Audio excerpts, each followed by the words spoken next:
안녕하세요. 저는 30대 직장인입니다.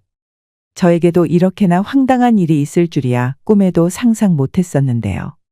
나름 평범하고도 평탄한 삶을 살고 있었다 생각을 했었는데 이번 사건으로 저에게는 완전히 삶이 바뀌었답니다. 제가 겪었던 일 여러분들께 들려드리고 싶었어요. 사실 저에게는 2년간 연애를 했던 남자친구가 있었어요. 남자친구는 2년의 연애 후에 저에게 프로포즈를 했습니다. 저는 일반 중견기업에 다니고 있었지만 남편은 대기업에 다니고 있었어요. 저보다 월급도 훨씬 더 많이 받는 능력 있는 사람이었습니다. 프로포즈를 받고 나서 양가 부모님께 인사를 드리려고 했는데 남편은 저희 집부터 인사를 가고 싶다고 하더라고요. 당연히 저희 집에서는 남편을 너무나 마음에 들어 하셨어요. 엄마는 은퇴를 하셔서 가정주부셨고 아빠는 아직 직장에 다니고 계셨지만 곧 은퇴를 바라보고 계셨기 때문에 결혼 소식에 더욱 반갑게 느끼셨답니다. 남편의 집에 인사를 가려고 하니 그때부터 남편은 저에게 이상한 말을 하기 시작했죠. 자기야, 있잖아. 다음 주에 우리 집에 인사하러 올 거잖아? 내가 우리 집에 여자친구 있다는 건 말한 적 있지만 자세하게 말한 적은 없거든. 근데 우리 집 대충 눈치는 챘겠지만 특히 엄마가 나한테 기대가 엄청 큰 거 알고 있지? 아니, 그렇다고 자기가 엄청 모자란다거나 그렇다고 말하는 게 아니라 그냥 엄마가 좀 기준이 좀 높다고. 어쨌든 우리 결혼하는 데 있어서 엄마 의견이 아주 중요한 건 아니지만 그래도 좀 수월하게 결혼하면 좋잖아. 무슨 뜻인지 알겠지? 엄마가 좀 이것저것 물어봐도 그냥 잘 대답해주고 그래주면 좋을 것 같아. 알겠어. 그런데 왜? 어머님이 나 벌써부터 마음에 안 드신다고 하셨어? 그러고 보니 우리 연애할 때 한 번도 양가 부모님을 본 적이 없었네. 주원 씨, 전에 만났던 여자들은 다 소개를 해줬었다고 했었나? 아마 그래서 내가 좀 탐탁지 않을 수도 있겠다. 그렇지? 전에 만났던 사람들은 다 주원 씨 부모님 연애하면서 한 번쯤은 봤었는데 나는 2년 연애하면서도 한 번을 안 봤었잖아. 저번에 명절 때라도 한 번 인사를 드려볼 걸 그랬나 보다.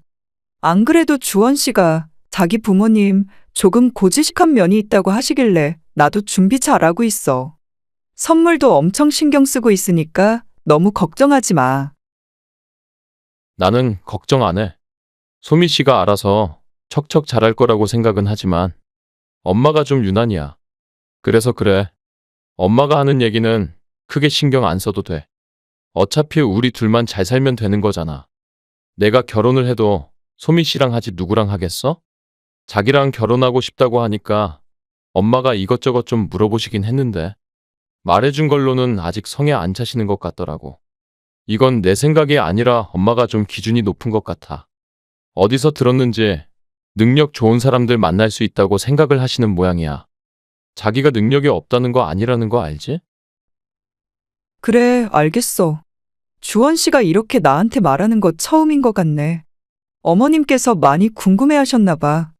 그렇지? 어머님 기준에 내가 맞출 수 있을지는 나도 모르겠지만, 나도 열심히 잘 준비해서 잘 보여보도록 노력할게. 알았지? 만약에 어머님께서 마음에 안 들어 하실지라도, 그때 되면 다른 방법을 찾아봐야지.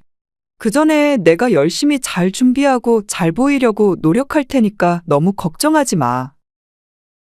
남편은 시부모를 뵙기도 전부터 저에게 신신당부를 했어요. 선물은 이렇게 준비를 해야 하느니 어떤 옷을 입는 게 더 좋을 것 같다느니 가서 말을 했을 때 너무 상처받을 수도 있다면서 미리 저에게 경고를 주는 듯 했습니다. 사실 시부모님을 뵙는 자리가 긴장이 되긴 했지만 그때까지만 하더라도 남편의 인성이 좋은 사람이라고 생각했기에 시부모님도 괜찮을 거라 생각했던 것 같아요. 그렇게 저는 처음 시부모님을 만나 뵙게 되었습니다. 처음 인사를 간 곳에서 자리에 앉자마자 시작된 건 시모의 호구조사였어요. 어머님, 아버님 처음 뵙겠습니다. 주원 씨랑 만나고 있는 강솜이라고 합니다. 전부터 어머님, 아버님 뵙고 싶었는데 이렇게 만나 뵙게 되었네요. 어머님께서 전통 한과를 좋아하신다고 해서 선물로 준비를 해봤어요. 어울리는 전통주도 같이 들어있으니 나중에 같이 드셔보셔도 좋을 것 같아요. 여기까지 오시기에 불편하시지 않으셨어요? 제가 어머님, 아버님 댁으로 찾아뵈려 했는데 주원 씨가 여기 좋아하신다고 해서 준비를 해봤어요. 첫 인사인데 과자 쪼가리를 준비했니? 허참. 뭐 그래도 아무것도 준비 안 한 애들도 많았는데 주원이가 뭐라도 사들고 가라고 했니? 안 그래도 주원이한테 대충은 얘기 들었다. 주원이랑 결혼하고 싶다고. 주원이랑 2년 만났다고 하는데 솔직히 나는 2년 정도 만난 걸로 사람을 다 알 수 있다고는 생각 안 하거든? 그래서 주원이 입 통해서 듣는 것보다 직접 만나고 싶어서 이렇게 자리 마련하라고 했다. 부모님은 뭐 하시니? 주원이 말로는 어머니께서 이제 은퇴하시고 가정주부시라고? 그러면 나중에 결혼했을 때는 얼마나 도와주실 수 있는 거니? 아버님께서도 은퇴가 얼마 안 남았다고 하는데 은퇴하시기 전에 결혼 생각하는 거니? 되도록이면 아버지 은퇴를 하기 전에 결혼을 했으면 저도 좋겠지만 그렇다고 서두르고 싶은 생각은 없어요. 어머니께서는 지금은 은퇴하시고 가정주부시고 가끔씩 강의 같은 거 나가시고 계세요. 예전에 취미로 배우셨던 걸로 실버 강의 시작하셨거든요. 결혼은 되도록이면 저희가 힘이 닿는 데까지는 저희끼리 준비를 하고 싶어요. 저도 주원 씨도 사회생활을 한 지 오래된 것은 아니지만 그래도 시작은 저희 힘으로 하고 싶다고 생각하고 있어요. 물론 2년 만난 걸로 서로를 다 알 수 있다고는 말하긴 어려운 것도 맞아요. 그래도 저희는 2년 동안 서로에 대해서 많이 알아왔고 잘 맞는다고 생각을 하고 있어요. 그러니? 그럼 결혼하고 나서 임신은 언제 할 예정이니? 지금이야 일하고 있다고는 하지만 나중에 임신하면 회사에서 받을 수 있는 혜택이 있긴 하니? 나는 며느리가 임신했다고 우리 아들 등골 빼먹으면서 사는 꼴은 절대 못 본다. 아이 낳더라도 아이 봐달라 하는 것도 절대로 안 되고 아이를 낳거들랑 나중에 아이 돌보는 것까지 생각해서 낳으라고 하는 소리야. 그럼 애 낳으면 복직은 바로 할 거니? 그래도 아이는 1년은 엄마가 키워야 할 텐데 1년 정도는 쉴 수 있는 회사니. 들어보니까 그래도 잘 알려진 회사이긴 하지만 사실 대기업이라고 보기는 어렵잖아. 그래서 물어보는 거야. 엄마, 처음 보는 자리에서 뭘 그렇게 꼬치꼬치 캐물어요. 나중에 슬슬 알아가면 되는 거잖아. 그래도 소민의 회사도 얼마나 탄탄한데? 소민의 회사? 들어가고 싶어서 준비하는 사람들도 얼마나 많은데. 엄마가 너무 내 기준을 높여놓은 거 아니야? 소미가 엄마 아빠한테 잘 보이려고 많이 준비했으니까 여기서 일단 밥 먹고 근처에 디저트 맛있는 곳 있다고 하거든? 거기 가서 커피도 마시고 하자고. 너는 결혼을 한다는 게 이런 거 물어봐야지. 그럼 뭘 물어보니? 아니다 싶으면 초장부터 싹을 잘라내야 하는 거 모르니? 소미 씨라고 했지? 내 말이 무슨 뜻인지 알지? 사회생활도 많이 해봤으니까 눈치껏 내가 어떻게 생각하고 있을지 알 거라고 생각한다. 사실 우리 주원이 내가 어릴 적부터 아주 아끼면서 키웠어. 결혼을 할 때도 난 하나부터 10까지 다 신경 쓸 거고 이게 불편하면 사실 난 주원이 짝으로는 안 된다고 생각한다. 어쨌든 결혼은 한다고 하지만 결혼까지는 나도 잘 모르겠고 연애한다고 하면 좋은 경험 쌓는다고 생각하고 내가 뭐라고는 하지 않으마. 첫 만남부터 시모는 저를 마음에 들어 하지 않다는 티를 팍팍 내셨어요. 하나부터 10까지 질문에 대답을 할 때마다 얼굴을 찡그리며 불만을 표현하시는데 정말 눈물이 다 날 지경이었죠. 식사 내내 시모는 저에게 호구조사를 하듯 모든 걸 물어보셨고 전 질문에 성실하게 답변을 했어요. 시부는 내내 아무런 말도 하지 않으셨고 남편 또한 시모의 눈치만 볼 뿐 중재를 해주지 않았습니다. 그렇게 답답하면서 불편했던 식사가 끝이 나고 준비한 디저트 카페는 가보지도 못한 채 시부모와 헤어지게 되었어요. 첫인사 때부터 이렇게 마음에 들어 하지 않는다는 걸 티를 내시니 저는 결혼에 대해서 선뜻 말을 꺼내지 못하겠더라고요. 그래서 처음에는 남편에게 헤어지자고 말을 꺼내기도 했어요.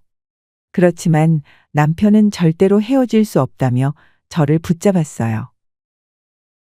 자기야. 아니, 소미야. 우리 결혼하는 거 너랑 나 둘이서 부부가 되는 거지. 다른 사람들은 아무 상관이 없어. 솔직히 우리 엄마? 나 결혼하고 나면 지금처럼 이렇다 저렇다 말할 수 있을 것 같아? 결국에는 평생 나랑 사는 건 넌데 어떻게 너한테 간섭할 수 있겠어. 그냥 단지 우리는 결혼식도 필요하고 장인 장모님 상견례도 하려면 엄마랑 아빠한테 잘 보여서 그냥 화목하게 결혼식만 올리면 되니까 잘 보이자고 하는 거야. 그러니까 조금만 이해해주면 안 될까? 내가 엄마 잘 설득해 볼게. 아니, 나는 왜 설득을 해봐야 하는지도 모르겠고, 나를 마음에 들어 하지 않으시는 어머님을 뒤로하고 결혼을 준비해야 하는 이유도 모르겠어. 우리가 결혼이 급한 것도 아니잖아. 솔직히 나는 너무 겁이 나. 주변에서도 반대하는 결혼했다가 힘들어하는 사람들도 많이 봤고 축복해도 모자라는 게 결혼인데 이렇게 처음부터 반대하시면 내가 어떻게 해야 하나 걱정이 될 수밖에 없지. 엄마가 인생 전부를 나한테 걸어서 그러신 거야. 우리 집은 엄마가 평생 자식들한테 헌신하셨거든. 내가 장남이니까 나한테 거의 모든 걸 다 거셨어. 그래서 그러셔. 솔직히 말하면 나는 내 능력이 출중한 건 아닌데 엄마가 그만큼 곁에서 지지해 주셔가지고 지금 이 자리까지 온 거야. 그러니까 엄마는 더 욕심이 생기신 거고. 엄마가 계획한 대로 대학이며 직장이며 다 들어갔으니까 결혼까지도 엄마가 생각한 대로 할 수 있을 거라 생각하시고 계셔. 그렇지만 난 엄마 뜻대로 살고 싶은 생각 없어. 내가 결혼하고 싶은 건 소미 너야. 알았지? 그러니까 제발 헤어지자고만 하지 마. 내가 어떻게든 엄마 설득해서 결혼 꼭 하게 만들 거야. 알았지? 나도 우리 집에서 귀한 딸이야. 우리 집도 마찬가지로 엄마 아빠가 자식들 귀하게 키웠고 다들 원하는 것처럼 자식들이 커주길 바라는 거 어느 부모나 마찬가지 아니야? 그렇게 귀하게 자란 사람들인데 환영받지 않은 채 결혼하고 싶지 않아서 그래. 첫 만남부터 날 마음에 들어 하시지 않으셨잖아. 그 다음에도 전혀 결혼에 대한 말은 꺼내시지도 않고 계시고. 엄마가 나를 유독 아끼시기도 하지만 우리 집에서 첫 번째 결혼이잖아. 개혼이라서 더 마음이 싱숭생숭하신 거일 수도 있어. 그러니까 조금만 우리 시간을 가져보자. 그때까지 내가 엄마 어떻게든 설득할 테니까. 그러니까 조금만 기다려줘. 나도 모두가 환영하고 행복해하는 결혼하고 싶어.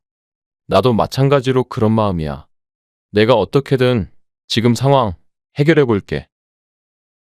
처음 저는 남편에게 헤어지자고 했지만 남편은 절대 그럴 수 없다고 했어요.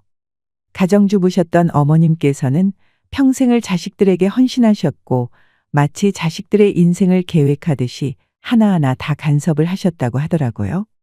그 중에서 어머님이 계획한 대로 자랐던 것이 바로 남편이었던 것이죠.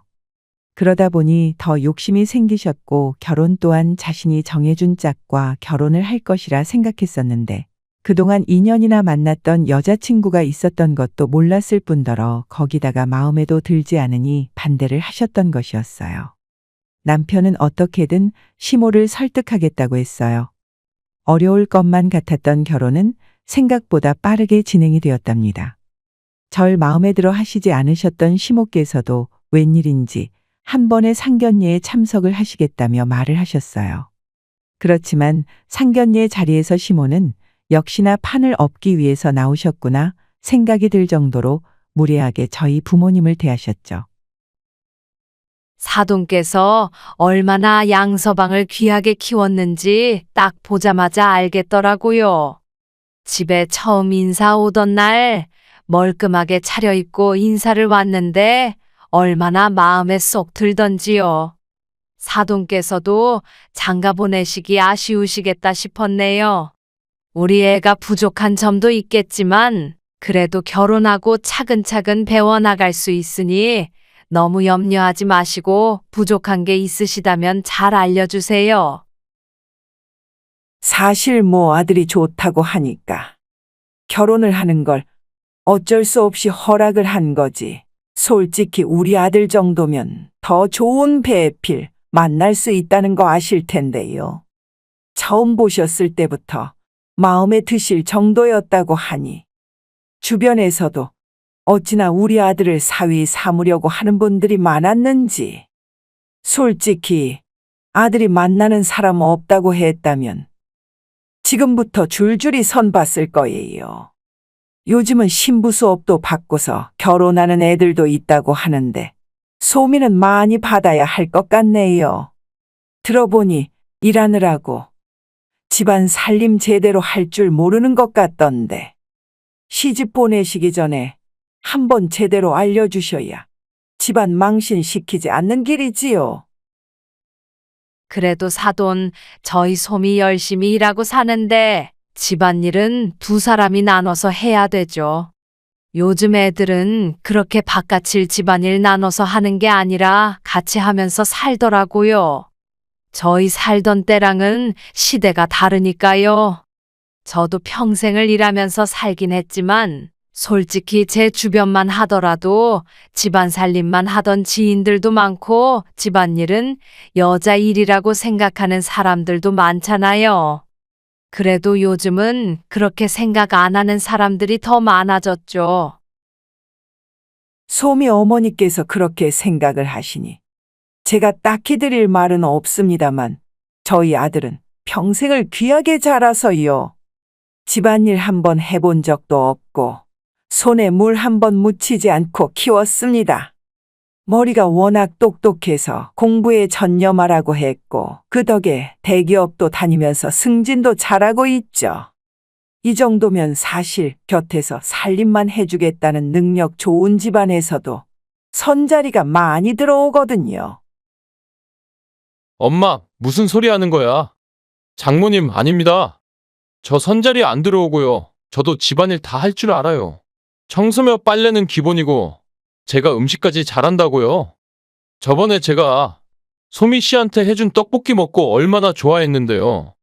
제가 간은 아주 요리사처럼 잘 맞추거든요. 그러니까 그런 건 너무 걱정하지 않으셔도 됩니다. 너 지금 뭐라고 했니? 너 쟤한테 요리를 다 해줬다고. 내가 너를 어떻게 키웠는데? 내가 어떻게 너를 귀하게 키웠는데? 어떻게 주방에 들어갈 생각을 해? 어떻게 그럴 수가 있니?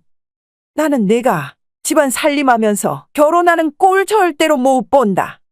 그러려거들랑 결혼에 당초 접어. 별 탈 없이 끝날 것만 같았던 상견례는 최악으로 끝이 나게 되었어요. 시모는 끝까지 자기 아들은 귀하게 컸다면서 저희 부모님께도 강조를 하셨고 저희 부모님도 처음에는 그냥 들어주시다가 결국에는 기분이 상하셨죠. 더군다나 남편이 저에게 떡볶이를 해줬다는 사실을 아시고서는 통곡하시는 시모의 모습을 보시면서 엄마 아빠는 절대로 시집 보낼 수 없다며 반대를 하고 나섰어요. 이로써 시모가 일부러 상견례에 참석해 결혼을 뒤집어 엎으려고 했다는 걸 알게 되었답니다. 남편은 말 그대로 멘붕이었죠. 처음에는 수월하게 상견례에 참석하겠다고 했던 시모가 저런 식으로 나오니 당황스러웠고 뒤이어 저희 부모님까지 결혼을 반대하고 나서니 더욱 힘들어했습니다. 저 역시 시모께서 저희 부모님 앞에서 저렇게 말을 했다는 게 용서가 되지 않았어요. 고민을 하던 저와 저희 부모님에게 남편은 결혼식 끝나면 시모와 연을 끊겠다고까지 말을 꺼냈어요. 자신 또한 평생 시모에게 시달리면서 자신이 원하지 않은 길을 걷고 있다면서 자신을 믿어달라며 몇 줄을 부탁했고 저와 부모님께서는 남편을 받아주게 되었어요. 그렇지만 저희 쪽에서도 시댁과의 사이를 어느 정도 풀고서 결혼을 시작하길 원했기 때문에 저는 남편에게 결혼을 조금 미루는 게 어떻겠냐고 제안을 하게 되었습니다. 주원 씨, 솔직히 나는 지금 그냥 이렇게 결혼을 강행하는 게 맞는 건가 싶어. 아직 어머님께서는 날 별로 마음에 들어 하시지 않으시고, 자기도 지금 마음이 편하지는 않잖아. 지금 결혼을 한다고 해서 나도 마음이 편하고 좋을까 싶은 생각이 들어서 말이야. 그래서 말인데, 우리 잠깐 결혼을 미루는 건 어떻게 생각해? 아직 결혼식장 날짜는 안 잡았으니까 나중으로 좀 미뤄도 괜찮지 않겠어? 아니야, 그냥 강행하는 게 맞을 것 같아.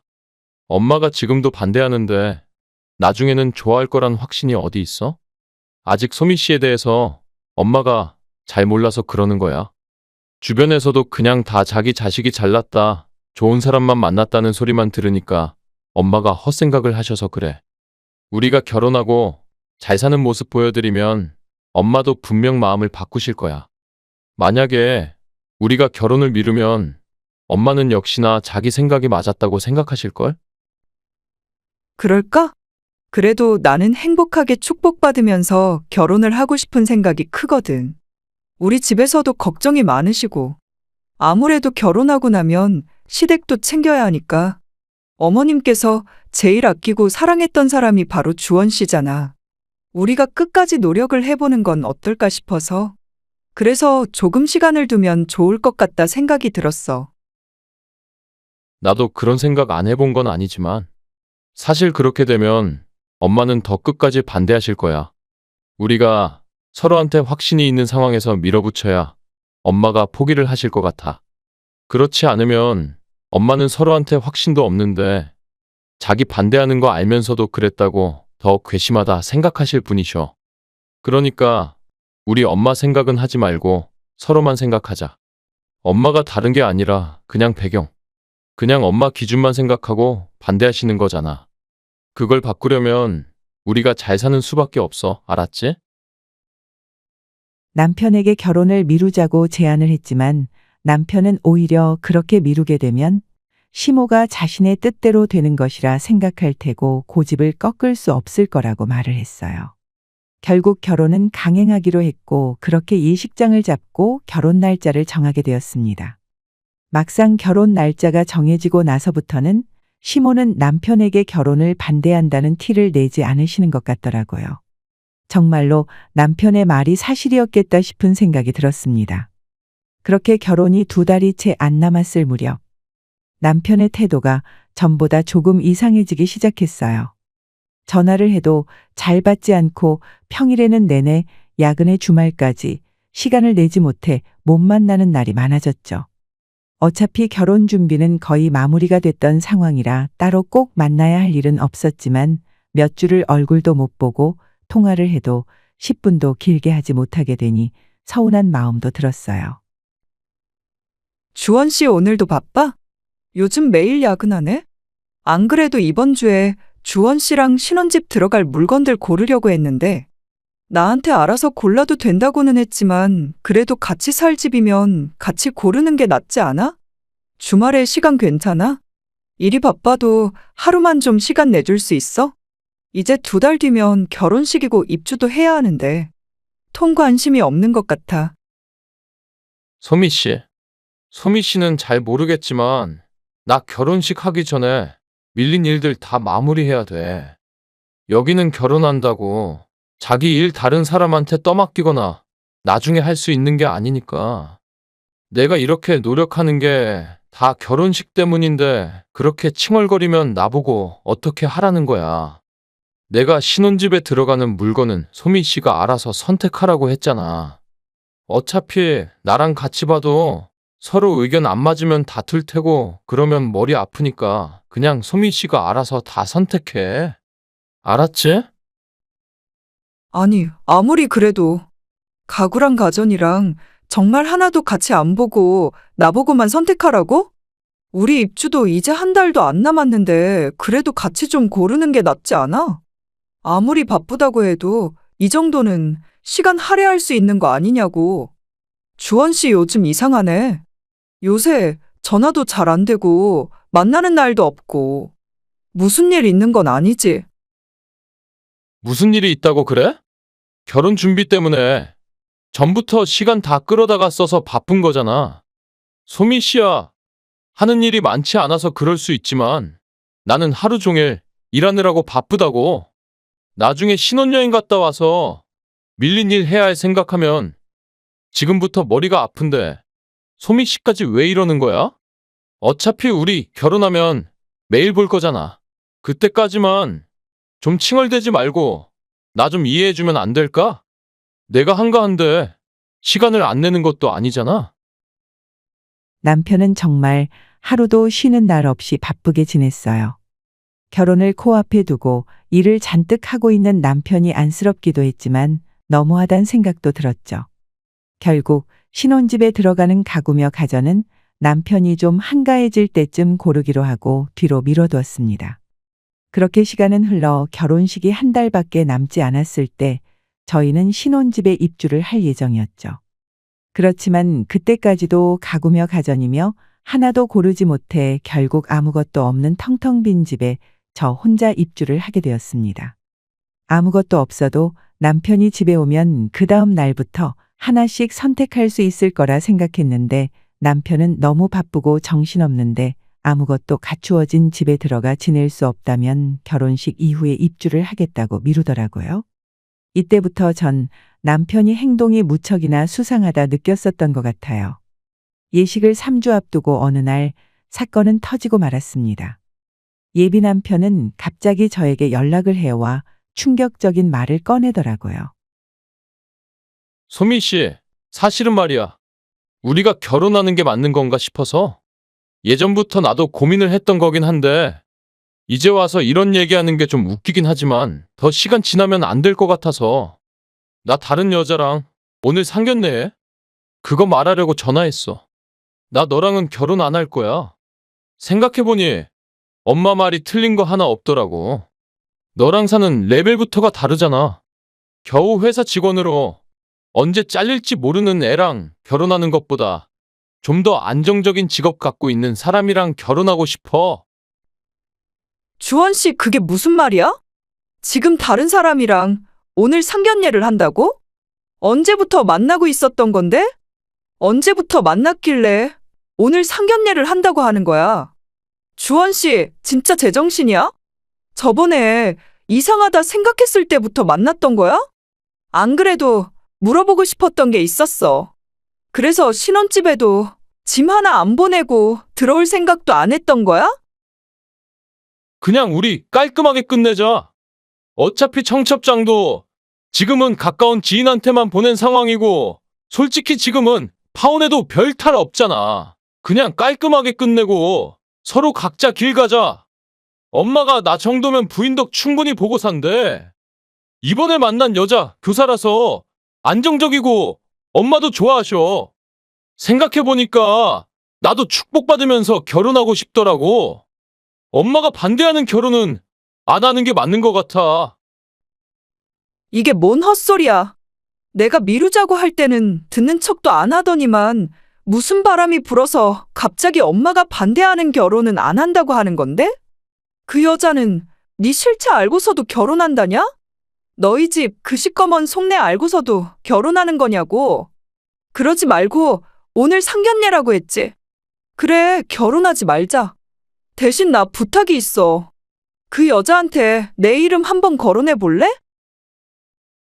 사실 전 남편이 만나고 있는 여자가 누구인지 알고 있었어요. 2달 전 남편의 태도가 이상하다고 느낀 이후부터 저는 남편의 행적을 쫓게 되었죠. 그러던 중 그동안 남편은 야근을 해왔던 것이 아니라 시모의 소개로 여러 여자들을 만나왔던 것이었고 그 중에 한 여자와 마음이 맞아 빠르게 상견례까지 진행하게 되었던 것이었어요. 그런데 마침 그 여자가 저와 안면이 있는 사이였어요. 알고 보니 그 여자는 친정엄마가 마지막으로 근무한 학교에서 신입 선생으로 왔던 교사였습니다. 오랫동안 교사 생활을 하셨던 엄마는 은퇴하시기 전에 신입 교사로 취임한 그 여자를 만났어요. 그때 당시 신입이라 적응을 하는 게 너무 힘들어했는데 엄마가 정말 많이 도움을 줬었거든요. 그 은혜를 잊지 않고 매해 스승의 날 때 저희 집까지 와서 챙겨줬었는데 그러면서 저도 그 여자와 안면을 텄었거든요. 바로 그 여자가 남편이 만나던 사람이라는 걸 알고 저는 까무러치게 놀라고 말았습니다.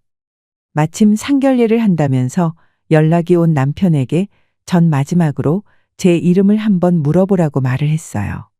남편은 알겠다며 전화를 끊고서는 여자에게 제 이름을 언급했던 모양이더라고요. 그와 동시에 전 엄마에게 남편의 지금까지 행각을 모두 밝혔습니다. 당연히 엄마는 크게 화를 내셨고 바로 그 여자분에게 연락을 해 지금까지의 상황을 모두 밝혔어요.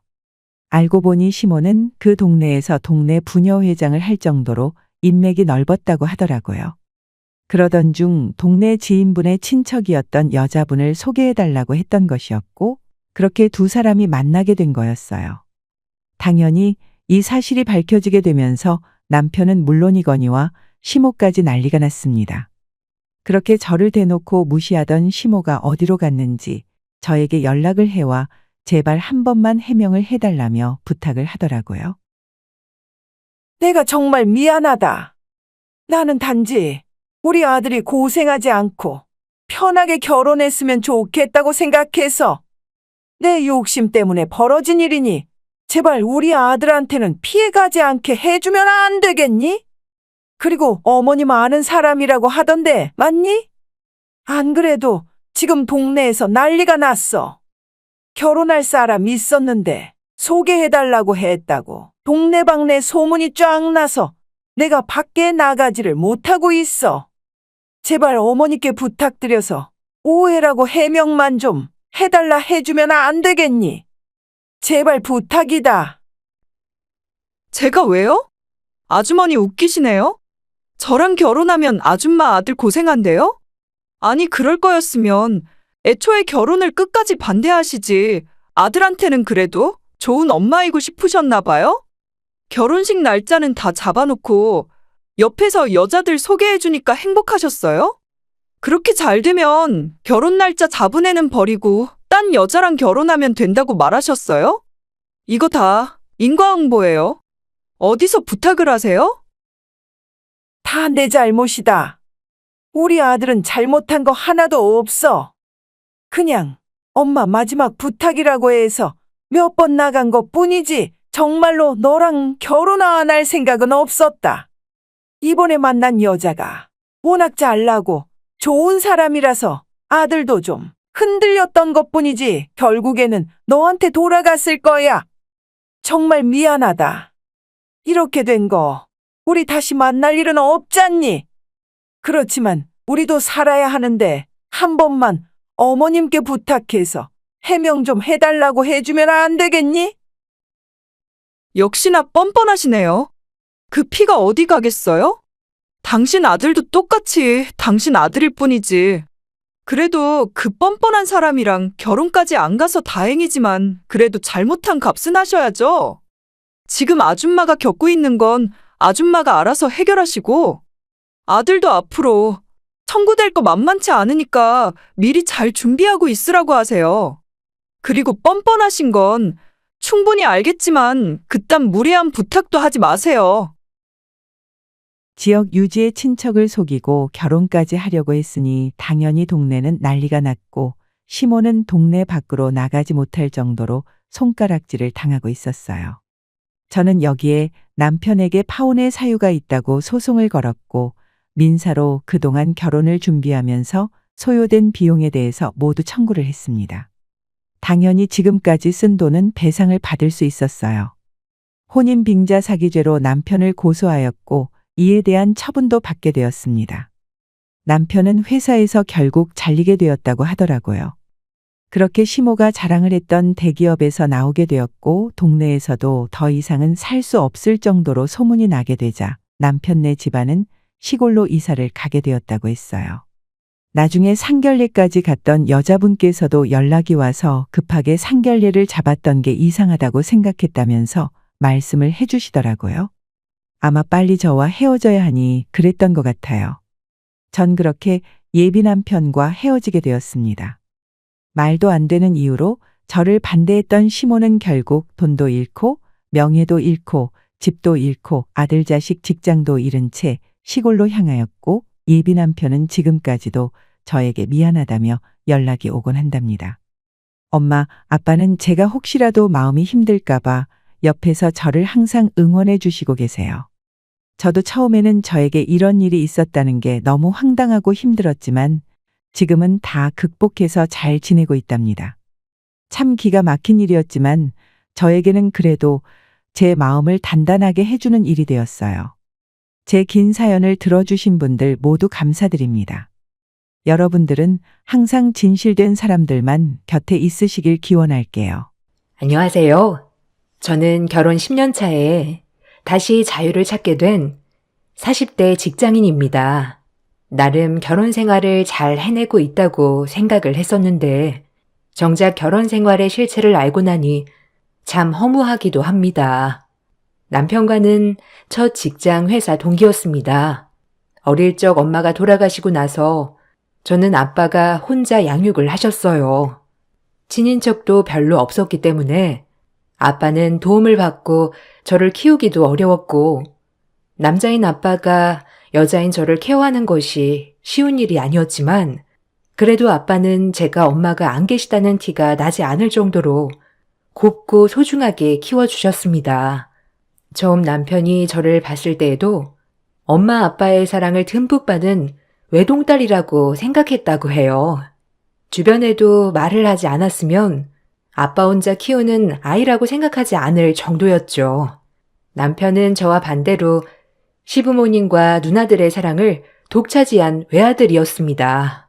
그러다 보니 결혼이 수월하진 않을 수 있겠다 생각을 했는데 예상 밖으로 시댁에서는 저희의 결혼을 반대하지 않으셨어요. 오히려 결혼을 할 때 저를 안쓰러워하고 반겨하셨죠. 안녕하세요. 지호 씨랑 만나고 있는 한지연이라고 합니다. 아유, 반가워요. 나는 지호 엄마예요. 지호가 결혼하고 싶다고 했던 여자가 그쪽이군요. 지호한테는 얘기 많이 들었어요. 혹시 우리 집이 외아들이라 좀 신경 쓰일 것 같아서 미리 말해두지만 우리는 아들이라고 감싸돌고 그러지 않으니까 걱정하지 않아도 돼요. 얘네 누나들도 드센 편도 아니고. 맞아. 나는 그냥 막내라서 그런 거지. 남자 여자 그런 거 없어 우리 집은. 그리고 아버지만 계시다는 이야기도 다 들었어요. 혹시라도 신경 많이 쓸까 봐 내가 알고 있다는 거 말해주려고. 우리는 그런 것도 다 괜찮으니까 걱정하지 않아도 돼요. 아, 감사합니다. 사실 조금 걱정했거든요. 에휴, 그럴 수 있죠. 그렇지만 우리는 정말 신경 하나도 안 쓰고 있어요. 결혼한다고 하니 말은 좀 편하게 해도 되겠죠? 네, 어머님 편하게 말씀하세요. 지호가 빨리 결혼을 하고 싶다고 해서 날짜는 두 사람이 편한 날짜로 잡으면 될 것 같고 집은 지호가 사는 곳으로 그대로 들어와 살아도 될 것 같은데 어떻게 생각하니? 우리는 예물, 예단 이런 건 생략해도 괜찮은데 사돈댁은 어떠실지 모르니까 한번 이 부분도 이야기를 나눠보는 게 좋을 것 같아. 시댁에서는 오히려 쿨하게 결혼을 허락하셨고 허례허식 없이 결혼식을 치르자며 예물이나 예단도 모두 생략하자고 이야기를 하셨어요.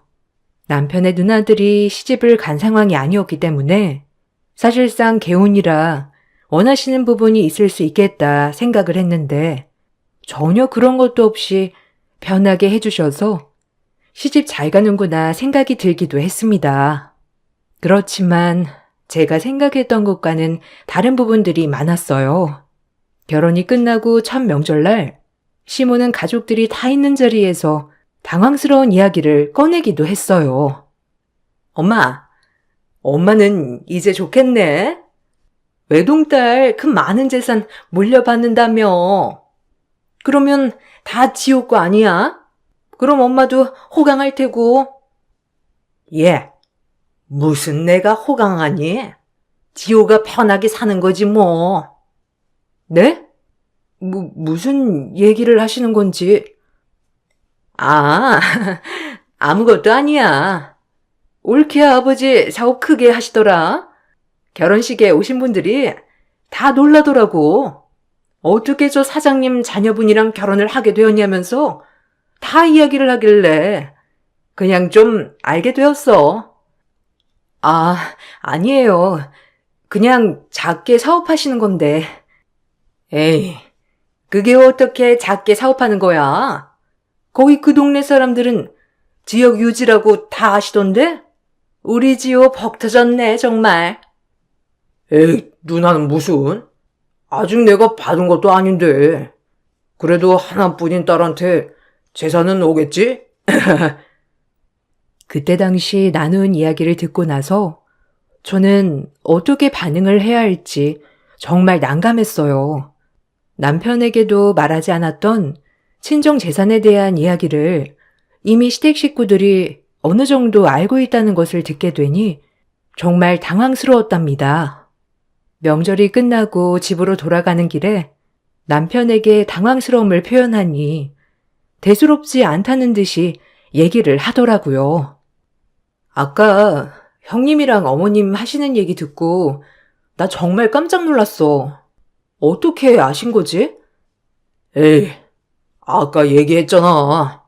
결혼식 날 다른 사람들이 하는 얘기를 들었다고. 그냥 그렇게 한 거지. 자세한 건 잘 모를 거야. 결혼해서 첫 명절이라 누나가 분위기 좀 풀어주려고 농담한 거지 뭐. 그러신 거겠지? 혹시나 해서 말하는 건데 우리 집 재산 별로 없어. 그리고 있어도 아빠가 다 쓰시고 가실 거야. 그러시라고 했고. 알겠어. 누가 뭐래? 아버님 다 쓰시고 가셔야지.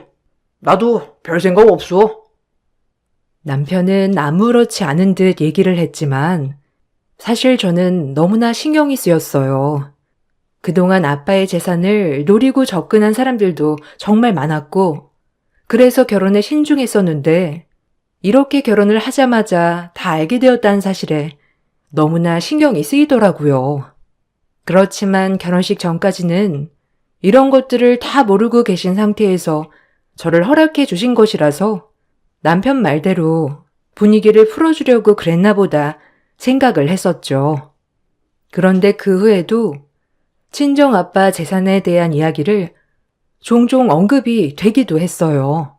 마치 지나가는 듯 쓱 흘리는 이야기였지만 저는 찝찝함을 지울 수 없었죠. 시댁 식구들이 모이는 날이면 어김없이 이야기를 꺼내시더라고요. 그래, 사돈 어른은 잘 지내시니? 혼자 계시니까 적적하시겠다. 그렇겠다. 하나밖에 없는 딸이니까 올케가 잘 챙겨야 되겠네. 네, 자주 찾아뵙고 있어요. 아니, 근데 딸도 시집갔고 그러니 새장가 드시려고 연애하시는 거 아니셔? 아유, 그렇게 되면 또 복잡한데? 네? 어떤 게 복잡해요? 아니, 그렇게 되면 나중에 재산도 새엄마랑 나눠야 되고 새엄마가 혹시라도 아이라도 낳게 되면 또 그걸 나눠야 되고 복잡하지. 아, 그건 아빠가 결정하시는 거라서 제가 할 말은 없죠. 예, 그래도 그런 건 딱 잘라서 얘기를 해야지. 새엄마 모시기 싫다고 해야 되는 거야. 네? 아, 그래도 아빠가 외롭고 새로운 분 만나고 싶으시면 그렇게 하시는 거죠. 아휴, 얘가 아직 어리니까 뭘 모르네. 그런 사람들은 다 아빠 재산 노리고 결혼하는 거지. 아빠는 외로우시니까 홀딱 넘어갈 수도 있는 거고. 전 아빠가 그런 분은 안 만나실 거라 생각해요. 아니 뭐 그렇다면 다행이지만 그 재산 다 우리 며느리가 받으면 참 좋겠네. 항상 시댁 식구들이 모일 때면 아빠의 안부를 묻는 척하면서 재산 이야기를 하곤 했어요. 그런 시모와 시누이의 이야기에 황당함을 느꼈지만 사실 처음에는 어떻게 대응을 해야 하나 싶기도 했죠. 어차피 아빠의 재산을 받을 생각도 없었고, 아직 아빠도 젊으시기 때문에 아주 먼 미래의 얘기라고 생각을 했기 때문이었어요. 소소한 일들이 많았지만 그럭저럭 결혼 8년이라는 세월이 흐르게 되었죠. 평생을 고생만 하시던 아빠를 위해서 건강검진을 진행했는데 청천벽력 같은 이야기를 듣게 되었습니다. 아빠가 암 말기라는 사실이었어요. 진행 속도가 빠르고 전이가 이곳저곳 많이 되어서 상황은 급속도로 나빠졌어요. 이미 손을 쓰지 못할 정도로 심한 부분도 있어서 암담한 상황이었습니다. 아빠의 소식을 듣고 나서 시댁에서는 매우 안타까워 하시면서도 뭔가 기대를 하시는 눈치였습니다. 아이고, 이게 무슨 일이라니? 사돈어른은 좀 어떠셔? 많이 안 좋으신 거니? 네, 수술하면서 어느 정도 떼어나긴 했는데 이미 여러 곳에 전이가 되고 상황도 좋지 않아서요. 우선 항암을 받으면서 경과를 지켜봐야 할 것 같다고 하네요. 아이고, 얼마나 속상하니? 많이 안 좋으시다고 하니? 사업은 어떻게 하시기로 하셨어? 아마 일은 이제 정리를 하셔야 할 것 같아요. 나아지신다고 해도 더 이상 사업을 운영하시기는 어려우시지 않을까 싶기도 하고요. 에휴, 그렇구나. 아버지 곁에서 잘 챙겨드려야 되겠네. 아휴, 그리고 아버지가 무슨 얘기는 더 안 하시니? 네? 무슨 이야기요? 아니, 무슨 사업을 어떻게 정리하겠다느니? 원래 어른들은 아프면 주변 정리 먼저 하거든. 혹시나 해서. 아, 아버지 재산이요? 아니, 꼭 재산이라기보다는 그래도 살아계실 때 좀 정리를 하시는 게 낫지 않을까 싶어서. 어머님, 아직 저희 아빠 괜찮으세요? 아유, 그래. 그냥 걱정돼서 하는 소리야. 시어머님의 말에 저는 서운함이 느껴졌지만 단순히 눈치 없이 하시는 말씀이라 생각을 했어요. 아버지는 평생 사업을 하셨고 생각보다 사업도 잘 되셨습니다. 동네에서도 잘 사는 집으로 소문이 날 정도였죠. 아무래도 남자 혼자 아이를 키우다 보니 주변에서도 혼처를 소개해 주겠다며 여러 번 이야기를 하셨던 것 같아요. 그렇지만 아빠는 제가 클 때까지는 재혼 생각은 전혀 없다며 다 잘라내셨죠. 제가 결혼을 하고 난 후에도 아빠는 다른 분은 만나지 않으셨어요. 그러다 보니 결국에는 아빠의 재산을 물려받을 사람은 저밖에 없었던 것이죠. 이 사실은 시댁 식구들도 모두 알고 있던 상황이었습니다. 그러다 보니 아마 당연히 재산이 아들에게 갈 것이라 생각을 하셨던 것 같아요. 대놓고 물어보신 것은 아니지만 마치 아빠가 얼른 돌아가시기만을 바라는 눈치였습니다. 옳게. 아버지 좀 어떠셔? 전에 많이 힘드시다고 한 거 아니었어? 네? 아, 요즘 그래도 많이 좋아지셨어요. 새로 쓰는 약이 좀 잘 듣는 것 같아요. 아, 그래? 아유, 그렇구나. 난 또 저번에 너무 심각하게 얘기를 하길래 오늘 내일 하시는 줄 알았지. 그러게요. 그때는 정말 상황이 나쁘셨는데 이렇게 좋아지시니 전 너무 다행이죠. 아이고, 뭐가 다행이야? 어른은 아프면 자식들이 다 고생이다. 봐라, 너도 힘들고 우리 지우도 힘들잖니?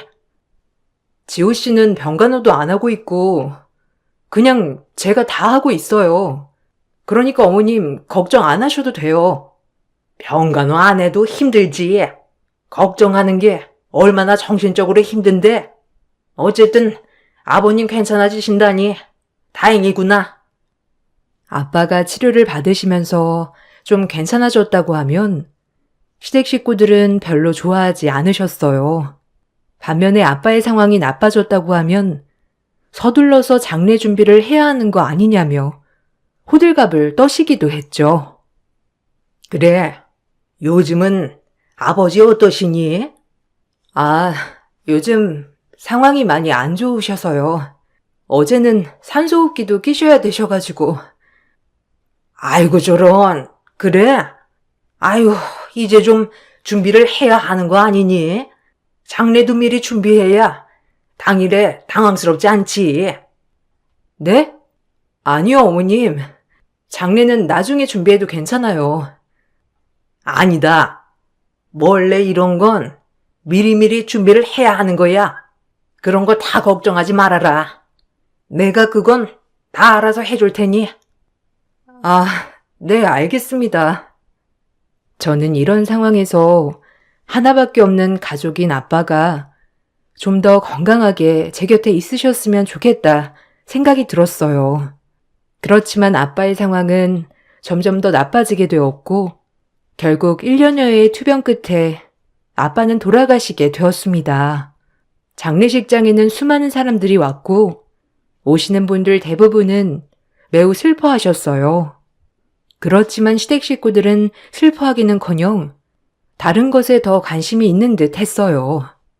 장례가 진행되면서 슬픔에 빠져 정신이 없었던 저에게 시댁 식구들은 혹시나 아빠가 사회의 재산을 환원한다는 유언을 한 것은 아닌지 확인하기 바빴습니다. 예, 지연아. 좀 괜찮니? 여기 와서 쉬어라. 원래 장례가 힘들고 그런 거야. 네, 감사합니다, 어머님. 그래도 장례 진행 옆에서 도와주셔서 좀 수월하네요. 그래. 아버지 잘 보내드리고 정리도 슬슬 해야지. 시간 지나면 더 정신없으니까 지금부터 하나씩 정리해두는 게 좋아. 정리요? 어떤 거요? 아니, 아버지 유언장이나 이런 건 안 남기셨니? 유언장이 있으면 그거에 따라서 재산이나 이런 것도 다 정리해야 하니까. 아, 아니요. 유언장은 따로 준비하진 않으신 것 같은데요. 아니, 그 전에 하신 말 같은 것도 없으셨어? 뭐 재산을 환원한다든지 이런 이야기나 아니면 채무가 있다든지 이런 거 말이야. 그런 이야기는 전혀 없으셨어요. 그지? 그래. 하나밖에 없는 딸한테 다 주셨겠지. 그래, 알겠다. 그럼 장례 끝나고 정리하는 거 내가 도와줄게. 시댁 식구들은 유언이 따로 남겨지지 않았다는 것을 알고 더욱 반가워했습니다. 저는 장례가 다 끝나기도 전에 이런 얘기를 하는 모습에 모든 정이 떨어지는 듯 했습니다. 장례가 끝나고 저는 남편에게 이런 속상함을 얘기했어요. 그런데 남편은 오히려 제가 이상하다고 했죠. 사실 장례식장에서 시누이며 시어머니며 다 아빠 유언에만 관심이 있더라고. 슬퍼하는 모습도 없으시고 집은 어떻게 할 거냐고도 하고. 뭐 궁금할 수 있지. 거기다가 당신이 어떻게 처분할지 잘 모를 수도 있으니까 그런 것도 있고. 유언 있으면 그거대로 해야 하니까 그런 거지 뭐. 그래도 아직 아빠 보내드리지도 못했는데 벌써부터 재산 얘기를 하니까 좀 그렇더라고. 당신 너무 예민한 거 아니야? 엄마는 당신 걱정돼서 한 얘기일 텐데. 뭔가 우리 가족들이 당신 유산에만 관심이 있다고 하는 것 같네? 없는 말은 아니지 않아? 장례식에 오신 분들 중에서 내가 어느 정도 유산을 받는지 그런 거 물어보는 사람도 없었어. 당신 진짜 너무 예민해. 엄마는 전에 유산 때문에 복잡했던 일도 있어서 더 신경 쓰시는 거야. 어떻게 신경 써주는 사람의 선의를 이런 식으로 얘기를 할 수 있어? 그냥 이번 일은 당신이 아버님 보내고 예민해져서 그런 거라고 생각할게. 그리고 유산 좀 받으면 어때서? 솔직히 우리들 벌이로는 부족하니까 손뜻 아이도 못 낳고 있는 거 아니야? 엄마도 그거 알아서 더 신경 쓰시는 거고, 그 유산 받으면 우리 엄마가 편해지는 거야? 그런 거 아니잖아. 근데 왜 그렇게 얘기하는 거야? 정말 내가 더 서운하다. 남편은 저에게 오히려 서운함을 얘기했습니다. 물론 제가 아빠에게서 모든 재산을 받게 되면 조금 더 여유로울 순 있었죠. 결혼을 할 때도 양가 도움 없이 결혼을 했고, 지금까지 맞벌이를 하고 있었고, 아이를 갖는 것은 꿈도 꾸지 못했었죠. 그렇지만 남편의 이런 얘기는 결혼 전 약속했던 양가 도움 없이 우리끼리 살아가겠다는 약속을 어기는 것이라 저도 실망을 했습니다. 장례가 끝나고 제가 알고 있는 아빠의 재산에 대한 정리를 하기로 했죠. 알고 있는 거라곤 아빠가 운영하고 있었던 사업체 땅이었어요. 사업 관련된 채무는 이미 아빠가 투병을 하시면서 정리를 하셨고, 부동산에 대한 것은 미처 처분을 하지 않으셨던 상황이었습니다. 저는 몰랐지만 저 대신에 남편이 알아본 바로는 현재 땅의 가치가 118억 정도 된다고 하더라고요. 남편은 저에게 그 땅에서 자신도 사업을 시작하고 싶다고 얘기를 해왔습니다. 당신 아버님 운영하셨던 사업체 땅 있지? 그거 118억 정도 된다고 하더라고. 당신 그거 받게 되면 내가 거기 운영해도 될까? 갑자기? 당신 사업도 안 해봤는데 괜찮겠어? 안 그래도 회사 사정도 나빠지고 언제 잘릴지도 모르는데 뭐라도 해봐야지. 당신도 사실 아버님 보내고 힘들잖아. 바로 일하려고 하면 힘들 텐데 내가 사업 운영하면서 돈 벌 테니까 당신은 좀 마음도 달래고 쉬어. 그렇게까지 생각했어? 그러게. 나도 아빠 보내고 나서 마음이 참 정리가 안 되네. 근데 사업은 어떻게 하려고? 시설은 다 갖추어져 있으니까 그냥 그대로 사용해도 괜찮을 것 같다 생각해. 근데 당신 명의로 있으면 사업장 관리 이런 게 좀 힘드니까 명의 변경하면서 나도 올려주면 안 되나? 아니면 내 명의로 올려도 상관없고. 명의를 당신으로? 사업하는데 굳이 그렇게 해야 하나? 아유, 그럼. 원래 그렇게 해야 좀 안정적으로 보이기도 하고, 서류 처리하는 것도 그렇고, 사업장 운영하는 곳이 다른 사람 명의면 필요한 서류도 준비해야 하니까 아무래도 복잡할 수도 있지. 그래? 그래, 우선 내가 지금 정신이 없으니까 나중에 얘기하자. 남편은 사업을 운영하면서 복잡한 서류 대신 자신의 명의로 부동산을 두면 중간 과정이 복잡하지 않을 거란 얘기를 했어요. 저는 장례를 끝낸 지 얼마 되지 않아서 사실 정신이 없어 크게 신경을 쓰지 않았습니다.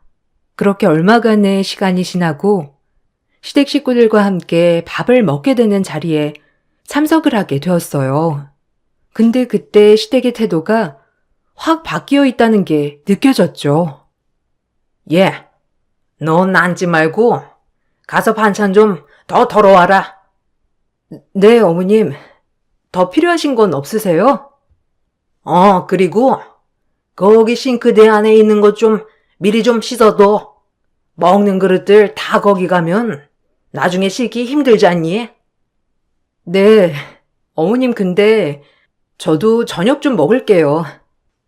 아유, 넌 좀 이따 먹고 우선 저것들 좀 먼저 해. 올케, 여기 음식들도 좀 식었다. 가지고 가서 데워줘. 아이고, 우리 아들. 얼른 고기 먹어. 이거 내가 툭불로 고르고 골라서 사온 거야. 우리 아들 잘 먹어야 더 잘 벌지. 그래, 역시나 난 너 이럴 줄 알았다니까. 내가 말했지, 엄마? 다 내 덕이야. 아유, 그래. 아주 먼 얘기라고 생각했는데 벌써 억대 부자가 되다니. 아유, 사람이 되려고 하면 어떻게든 되네. 그게 무슨 소리세요? 뭐야? 올케, 왜 모른 척해? 거기 올케 아빠 운영하던 사업체 땅, 우리 지우한테 줬잖아. 네? 주다니요? 시댁 식구들은 저의 황당한 표정을 보면서 비웃기 시작했어요. 알고 보니 죽은 아빠가 남겼던 118억 원 가치의 부동산을 남편은 제 인감을 가지고 명의 변경을 신청했던 것이었습니다. 별다른 문제가 없다면 바로 명의가 변경될 것이란 것이 결정되고 나서부터는 시댁 식구들의 태도가 싹 바뀌었던 것이었습니다. 당신, 이게 무슨 말이야? 갑자기 명의를 변경하다니. 그때 당신이 동의한 거 아니었어? 아, 왜 이제 와서 딴소리야? 그래, 너 이제 와서 왜 딴소리 하니? 지금 생각해보니 아깝니? 아니, 그게 아니고요. 저는 변경에 동의한 적도 없었고 같이 가서 변경한 적도 없어요. 아, 뭔 소리야? 그때 당신한테 얘기를 하니까 알겠다고 했잖아. 그래 놓고서는 왜 딴소리해? 알겠다고 한 적 없어. 그냥 당신이 한 소리에 그래라고 한 거고 나중에 얘기하자고 했잖아.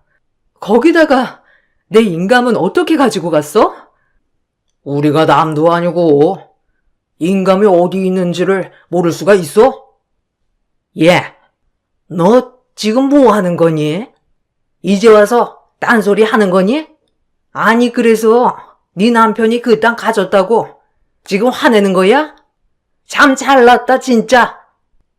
아니, 어머님, 이건 제가 황당한 일 아닌가요? 뭐가 황당하다는 거야? 얘가 너한테 말을 안 했던 것도 아니고.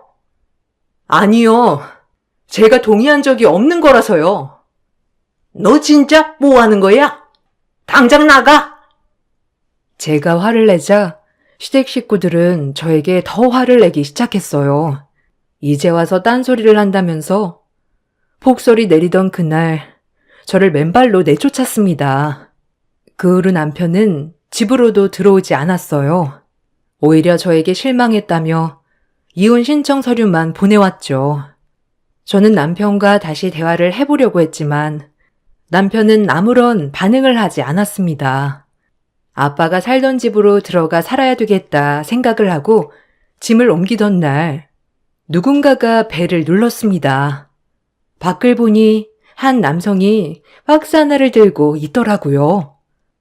한지연 씨 되시죠? 배달된 물건이 있어서 왔습니다. 네? 여기로 저한테 배달된 물건이 있다고요? 네, 한승주 사장님께서 보내신 물건입니다. 밖에 나가보니 아빠의 유품이라며 이야기를 해왔습니다. 저는 누군가가 아빠의 이름으로 퀵 서비스를 보냈구나 생각을 했습니다. 바로 받아 열어보니 아빠가 작성을 한 유언장이 있었어요. 그 안에는 아빠의 재산 목록들이 있었고 편지도 있었죠. 알고 보니 유품을 배달해온 퀵 서비스맨은 퀵 서비스가 아닌 변호사였습니다. 제가 놀라서 서 있자 변호사는 저에게 바로 설명을 해 주었죠. 안녕하세요. 저는 사장님께서 고용하신 변호사입니다. 돌아가시기 전에 유언장도 남겨두셨고, 이렇게 따님이 집에 오면 전달해달라는 물건도 제가 받아 보관하고 있었습니다. 궁금하신 내용들이 많으실 것 같아서 들어가 설명해 드려도 될까요? 아, 네. 근데 언제 저희 아빠가 이런 걸 남겨두신 거죠? 장례 끝난 지 꽤 지났는데 전혀 모르고 있었어요. 아, 그게 아버님께서 시댁 식구들이 하는 얘기를 들으시고는 바로 작성하셨습니다. 네? 저희 시댁 식구들이요? 네, 그때 한번 병문안을 오셨던 적이 있으시더라고요. 그러다가 우연히 시댁 식구들이 통화하는 걸 듣게 되었는데, 뭐 사장님께서 돌아가시고 나면 유산을 다 따님 남편분이 받으실 거라는 말을 하셨나 보더라고요. 그걸 듣고 나서는 바로 준비를 해야 되겠다고 저에게 연락을 해 오셨습니다. 아, 그런 일이 있었나요? 저는 전혀 몰랐네요. 사장님께서는 아마 따님께서 곤란한 상황이 생길 수도 있을 거라고 얘기를 하셨습니다. 그래서 이렇게 서류도 준비를 해 두셨고, 저도 나름 준비를 하고 있었습니다. 우선 사장님 소유의 부동산이 명의 변경 신청이 되었더라고요. 그거에 대해서 먼저 대응을 해야 할 것 같습니다. 아빠는 돌아가시기 전에 시댁 식구들의 욕심을 아시고서는 이러한 상황이 올 것이라 어느 정도 예상을 한 듯 했어요. 아빠의 성구안에 다시 한번 놀랐죠. 저는 변호사의 도움을 통해서 다시 재산을 찾고자 이리저리 발로 뛰며 서류들을 준비했습니다. 먼저 명의 변경을 한 사항에 대해서 적극적으로 대응을 하였죠. 아버지의 유언장에는 해당 부동산을 사회에 환원하겠다고 작성이 되어 있었습니다. 그러니 제가 유산을 받을 것이 아니었던 것이었죠. 또한 남편과의 대화 내용을 녹음하여 인감을 사용하도록 동의한 것은 아니라는 것도 증거를 확보를 했습니다. 이와 동시에 저는 남편에게 이혼을 청구하였습니다. 청구 내용은 시댁의 부당대우였고 위자료로 2천만 원을 청구하였으며 재산 분할을 요구하였습니다. 당연히 소식이 들려오자 남편은 저에게 연락을 해왔어요. 그동안 한 번도 연락도 없다가 결국 이렇게 연락이 오네? 너 지금 뭐 하자는 거야? 명의 변경 취소라니? 이게 무슨 소리고? 거기다가 나한테 위자료를 청구한다고? 무슨 이유로? 당신 지금까지 한 행동 유책 사유인 건 알고 있어? 시댁에서 나한테 한 부당대우에 대해서 당신은 오히려 동조하고 나를 사지로 몰았잖아. 이거 다 이혼 사유에 해당되고 그러니 위자료 나한테 지불해야지. 거기다가 우리한테 있는 재산은 당신뿐만 아니라 나도 같이 모은 거잖아. 당신이랑 나랑 월급이 차이 나는 것도 아니고 그 재산 중에 다른 가족들 지분이 있는 것도 아니니 반으로 나눠야지. 뭐? 위자료? 무슨 얼토당토 않는 얘기야? 위자료 받아야 할 건 당신이 아니고 나야. 그때 다 약속한 거 가지고 당신이 꼬투리 잡아서 그 사달이 난 건데 무슨 유책 사유라는 건데? 긴 말할 필요 없고 자세한 건 법원에서 얘기하자고. 나는 변호사 선임했으니까 나한테 이러지 말고 변호사 통해서 얘기해. 남편은 저의 태도에 황당해했지만 저의 복수는 이것으로 끝을 내지 않았습니다. 저는 저의 인감을 몰래 가지고 가 사용했다는 것을 경찰에 신고하였고 남편은 인감을 도용한 사실로 경찰 조사를 받아야 했죠. 시댁에서는 혹여나 소중한 아들이 형사처분을 받을까 싶어 저에게 전화를 해 협박하기도 했습니다. 너 지금 네 남편 콩밥이라도 먹여야 속 시원하다는 거니? 어디서 배워먹은 짓이야? 어머님, 제가 없는 죄를 묻겠다는 것도 아니고 제 허락도 없이 제 인감을 사용했다면 그에 따른 처분은 받아야죠. 그때 제가 물었을 때 사과라도 했다면 저는 이렇게까지 안 했을 겁니다. 그래, 네가 이렇게 독하니 우리 아들이 너랑 이혼한다고 했겠지? 근데 너 이거 정말 잘못하는 거다. 내가 얼마나 잘해줬는데 은혜를 원수로 갚는 게 말이나 되니? 은혜요? 어머님이 언제 저한테 은혜를 주셨다고 그러시나요? 오히려 저희 아빠 유산 탐내셨잖아요. 내가 언제 너네 아빠 유산 탐냈니? 말은 바로 해야지. 그리고 유산은 왜 이렇게 된 거야? 유언장 없다고 한 거 아니었어? 갑자기 유언장이 나타나다니. 지금까지 너 우리 속였던 거구나? 속인 적 없습니다. 아빠가 이걸 다 아시고 준비를 하셨나 보네요. 뭐? 너 쓸데없는 말 하지 말고 빨리 고소 취하해. 우리 아들 콩밥 먹기라도 해봐. 내가 너 가만 안 둬. 합의를 하더라도 형사처분은 받을 수밖에 없을 거예요. 거기다가 절 가만 안 둔다니요? 협박하시는 건가요? 변호사한테 잘 전달하겠습니다. 얘가 진짜? 저는 그동안의 상황을 모두 알고 있었던 아빠가 떠났는데 발걸음이 얼마나 무거우셨을까 생각을 하니 마음이 찢어지는 듯 했습니다. 아마 아빠도 제가 나중에 좀 더 편하게 살았으면 좋겠다 생각을 해서 사업을 정리하시면서 재산을 모두 증여를 해주려고 하셨던 것 같더라고요. 그렇지만 그렇게 되면 결국에는 시댁 식구들에게 뺏길 수도 있겠다 싶어서 이렇게 처리를 해 두신 것 같았습니다. 폭풍 같은 시간들이 흘러가고 결국 저는 아빠가 남겨두신 재산들을 받게 되었습니다. 거기다가 시댁 식구들의 부당 대우가 인정이 됨으로써 남편과 헤어지게 되었고 위자료로 2천만 원을 받게 되었죠. 저는 다시 아빠와 둘이 살았던 집으로 홀로 들어오게 되었습니다. 마지막으로 남겨주었던 아빠의 편지에는 누구보다 사랑하고 소중한 딸이 너무 슬퍼하지 않았으면 좋겠다는 말이 적혀 있었습니다. 거기다가 평생 잊지 않고 사랑했던 엄마 옆으로 가는 거니 이제는 엄마 아빠가 함께 저를 마음속으로 지켜주고 있는 거라 생각하라는 말도 있었죠. 끝까지 행복한 모습만을 보여주고 싶었지만 아빠에게 못난 딸의 결혼 생활을 보여드린 것 같아 너무 죄송했습니다.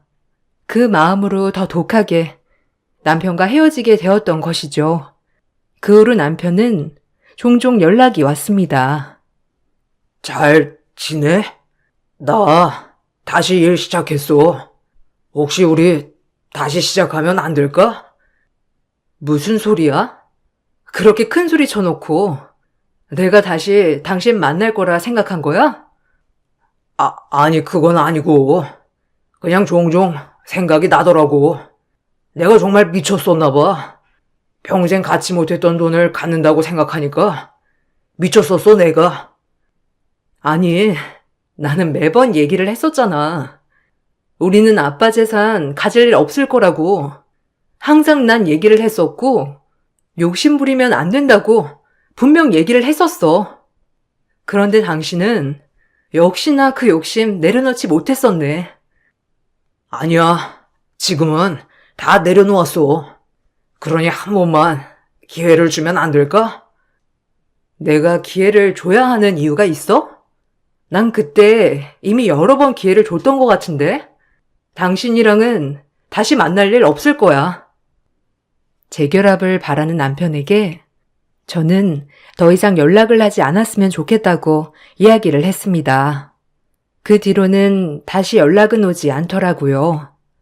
아빠가 남겨주신 재산은 아직까지는 어떻게 써야 할지 생각도 나지 않네요. 누군가는 유산을 받으면 그만큼 행복할 거라 생각을 하지만 저는 오히려 씁쓸한 마음이 들기도 합니다. 이 재산을 저에게 주려고 지키기 위해 아빠는 아픈 와중에도 마음을 숨기고 저를 위해 준비해 왔다는 걸 안 이상 이걸 제대로 잘 사용해야 되겠다는 생각을 하고 있어요. 세상에 이제는 저 혼자만 남겨지게 되었지만 엄마와 아빠가 항상 제 마음속에 가까이 계시니 어떤 풍파가 와도 이겨낼 수 있을 것 같아요. 여러분들도 건강 유의하시고 행복하시길 바랄게요. 감사합니다. 안녕하세요. 천안에 거주하고 있는 평범한 주부입니다. 사연 없는 집 없다지만 저 역시도 제가 겪은 얘기를 풀어보려 합니다. 23살에 남편을 만나 4년 연애 후 결혼했어요. 성격도 무던하였고 무엇보다 자상한 성격에 끌렸네요. 남자친구 집으로 인사 가던 날 시부모님의 인자한 모습 그리고 시동생이 화난 모습을 보니 안심을 했습니다. 이 집에 시집을 간다면 평탄하게 잘 살 수 있겠다고 싶었어요. 그렇게 결혼식을 하였고, 전 맏며느리가 되었습니다. 맏며느리라고 다를 건 없었어요.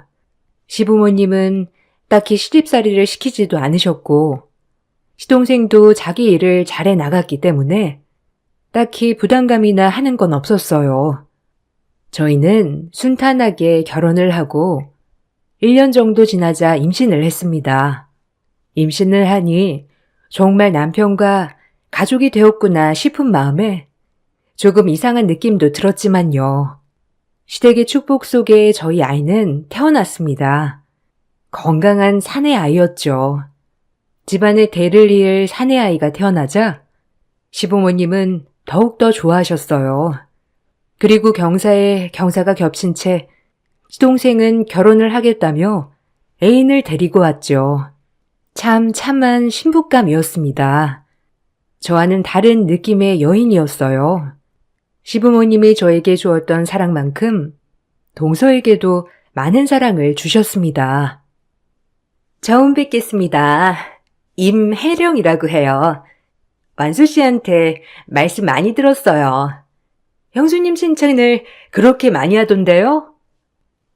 에이, 칭찬이랄 게 있나요? 워낙 도련님이 무던하시니까 뭐든 좋게 보시는 거죠 뭐. 환영해요. 우리 잘 지내봐요. 처음엔 동서도 제가 보기엔 무던한 사람이어서 좋은 가족이 될 수 있겠다 느꼈죠. 그렇게 행복하게 새 식구를 맞이했어요. 문제는 그 다음부터였습니다.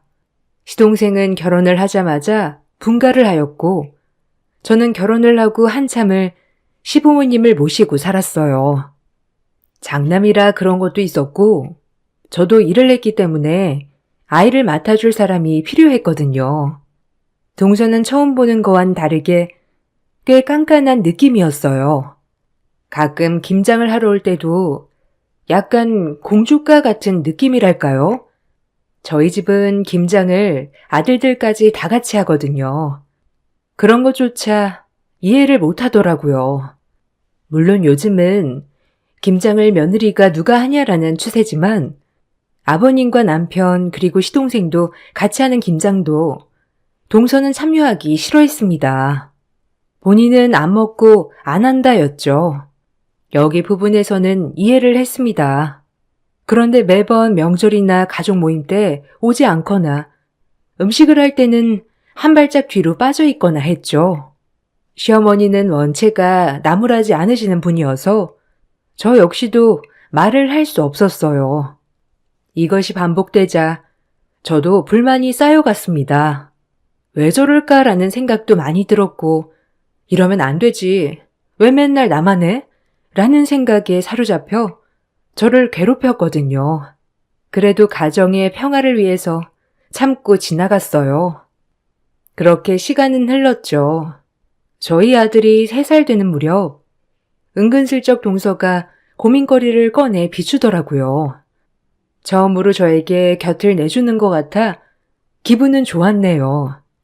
은근슬쩍 동서가 꺼낸 고민거리는 다름 아닌 아이가 안 생긴다는 거였어요.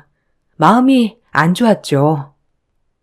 이제 저희도 결혼한 지 3년 정도 되었는데 아이가 안 생기네요. 어찌 할지 만수 씨랑 검사는 다 받아봤는데 둘 다 이상 없다고 해서요.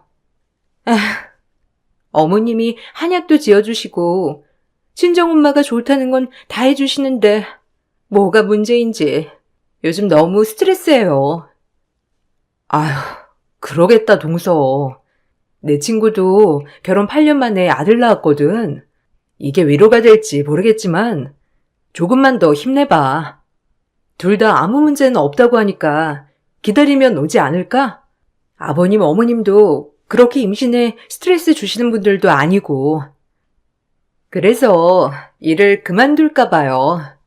온전히 임신에 집중하고 싶은데 일 다니면서 하기도 쉽지 않고 이래저래 고민이 돼요. 서방님이랑 의논해서 괜찮으면 조금 몸을 쉬는 것도 나쁘지 않지. 동서 많이 힘들었겠다. 나한테 고민 상담해줘서 고마워. 에이, 뭘요? 저도 여자 형제도 없고 이런 거 말할 사람이 누가 있겠어요. 형님한테나 말하지. 좋은 소식 있으면 말씀드릴게요. 그렇게 시동생 부부의 난임 고민 얘기를 듣고 저 역시도 마음이 많이 안 좋았어요. 한편으론 내가 무슨 힘이 될 수 없을까 생각도 하면서요. 동서의 그런 고민을 듣고 나니 동서가 집에 올 때 제 아들과 저의 모습을 보는 게 조금 힘들었겠다 싶기도 했어요. 그래서 그동안 명절이나 그럴 때 오지 않았을 수도 있겠구나 싶었고요. 조금은 동서의 마음을 이해하게 되는 순간이었네요. 그리고 얼마 후 집에 시동생 부부가 찾아왔어요. 부모님께 중대하게 드릴 말씀이 있다고 말이죠. 이렇게 비장하게 얘기한 적은 없었기에 저 역시도 너무 궁금했어요. 혹시 임신했다는 거 아닐까라는 생각도 들고 별의별 생각이 다 들었죠. 그렇게 가족이 다 모여 앉았는데 동서와 서방님 입에서 나온 말이 조금은 놀라웠습니다. 특히 동서가 그렇게 생각한다고 해서 더욱더 놀라웠네요. 엄마, 아버지, 저희 입양할까봐요. 이 사람이랑 저 문제도 없다고 하는데 임신도 안 되고 아이는 갖고 싶고 요즘엔 입양도 많이 하는 추세기도 하고요. 차라리 불쌍한 아기 입양해서 내 자식처럼 키우면 나 혼정보다 기운정이 더 대단하다는데 저랑 와이프는 충분히 상의는 끝냈고요. 아버지랑 엄마한테도 얘기해야 할 것 같아서 말씀드려요. 어떠세요? 두 분 생각은? 아휴, 내가 뭐 이래라 저래라 할 수 있냐? 너네 뜻이 그렇다면 그런 거지. 그래, 입양 참 좋은 일이기도 하지. 근데 꼭 입양을 해야겠냐? 아직 젊으니까 조금만 더 기다려보지. 그럼 생길 수도 있는데 너무 섣부른 거 아니야? 오랜 고민 끝에 내린 결정이에요, 어머니. 아이는 너무 갖고 싶은데 그럼 입양하는 방법도 있고 제이처럼 키운다면 아마 키운 정이 더 크다고 하니까 제 자식처럼 되지 않을까요? 나이는 먹어가는데 언제까지 기다릴 수도 없고 병원에선 문제 없다고만 하고. 애 키우는 게 보통 일이 아니다. 아주 어려운 일이야. 내 자식도 꼴 보기 싫을 때가 많은데 남의 자식은 오죽하겠냐? 반대를 하는 건 아니다만 이런 것까지 다 각오하고 정말 친자식처럼 키울 수 있으면 입양해라. 혹시라도 차별하거나 할 생각 말고. 에이, 절대 안 그래요, 아버님. 꼭 제 자식처럼 키울 거예요. 이미 이랑 보육원에 가보기도 했거든요. 정말 눈이 가더라고요. 그래, 너의 생각이 그렇다면 그렇게 해야지. 우리는 걱정 말아라. 좋은 일 한다는데 말릴 수도 없고 굳게 마음 먹어라. 감사해요, 아버님, 어머님. 허락해 주실 줄 알았어요. 형님이랑 아주버님도 동의하시죠? 온 가족한테 축복받는 느낌으로 아이 데려오고 싶어요. 그래야 그 아이도 행복할 것 같고요. 수연이도 조금 더 크기 전에 동생 맞이하는 게 좋잖아요. 어머, 동서, 정말 대단하다. 다시 봤어. 진짜 좋은 일 하는 거야. 그게 참 말처럼 쉬운 게 아닌데 너무 대단해 정말. 우리야 뭐 동서랑 서방님이 원한다면 당연히 오케이지. 수연이도 동생 생긴다고 하면 좋아할 거고. 멋있어요, 동서랑 서방님. 시동생 부부가 계획한 것은 바로 입양이었죠. 솔직히 대단했습니다. 남의 자식을 키운다는 게 쉬운 게 아닌데 그것도 깍쟁이 같은 동서가 그렇게 선한 생각을 했다는 것도 너무 놀라웠죠. 그리고 입양이 쉬운 결정이 아닌 만큼 정말 둘이서 많은 고민을 했을 것 같았고요. 옆에서 저희는 열심히 그 결정을 응원해 주기로 했어요. 그렇게 동서와 서방님이 아이를 입양해 왔어요. 작고 귀여운 남자 아기였네요. 동서도 아이가 생기니 깐깐함이 섬세함으로 바뀌었고 조금 더 저희 집 행사에 적극적으로 참여하게 되었죠. 그리고 저희 식구 그 누구도 새로 생긴 아이가 입양아라고 생각할 수 없을 만큼 사랑해줬네요. 아버님, 어머님도 저희 아들과 정말 차별 없이 대하셨고요. 제 아들도 사촌 동생이 생기고 나니 기뻐하기는 마찬가지였습니다. 입양해온 조카는 아기 때부터 키워서 그런지 성격 또한 둥글둥글하니 참 잘 자라주었습니다. 아버님, 어머님은 할아버지, 할머니처럼 잘 따랐고 종종 엄마, 아빠 없이 저희 집에 와서 자고 가기도 했고요. 그렇게 여느 큰 집, 작은 집과 마찬가지로 지내고 있었죠. 그리고 머리가 영특하여 유치원에서도 상도 여러 차례 받아왔고요. 저희 아들도 똑똑했지만 조카의 영특함은 따라잡을 수 없었죠. 시간이 흘렀고 조카가 6살이 되던 해 동선에는 꿈에도 그리던 임신을 하게 되었어요. 너무 큰 경사였죠. 결혼한 지 거의 10년 만에 아이를 가진 것이었어요. 시아버지와 시어머니는 너무 좋아 둘이 얼싸 안으셨고 저 또한 눈물이 흘렀습니다. 하지만 동선에는 제가 생각했던 거랑 다르게 분위기가 묘했네요. 좋아해야 하는데 뭔가 큰 고민거리가 있는 것처럼 표정이 어두웠어요. 혹시 아이한테 문제가 있지 않나 싶어 조심스럽게 물어봤죠. 동서가 입에 내뱉은 말은 가히 충격적이었습니다. 동서, 무슨 일 있어? 그렇게 바라던 임신도 했는데 왜 그래? 이제 둘째 예쁘게 낳아서 키우기만 하면 되는 것을. 뭐가 문제야? 아, 수민이요. 수민이는 제 친자식도 아닌데 제가 이 아이를 낳게 되면 어떡하죠? 더 이상 어떻게 키울까요? 아니, 무슨 말이야? 수민이가 동서 친자식이 아니긴 왜 아니야? 갓난아기 때부터 똥기저귀 갈면서 키운 게 누군데? 동서 친자식이나 다름없지. 처음에 수민이 입양할 때 뭐라고 했어? 낳은 정보다 기른 정이 더 크다고 하지 않았어? 걱정 마. 동서는 잘할 거야. 아, 그게 아니라 은근히 수민이가 뱃속에 있는 우리 아기 질투하는 것 같기도 하고 혹시 낳고 나면 괴롭히는 거 아니겠죠? 에이, 동서. 무슨 말이 그래? 수민이 성격 몰라서 그래? 남한테 해끼칠 아이 아닌 거 동서가 더 잘 알잖아. 그리고 원래 그 맘때 애기들 다 그렇게 질투도 많고 그래.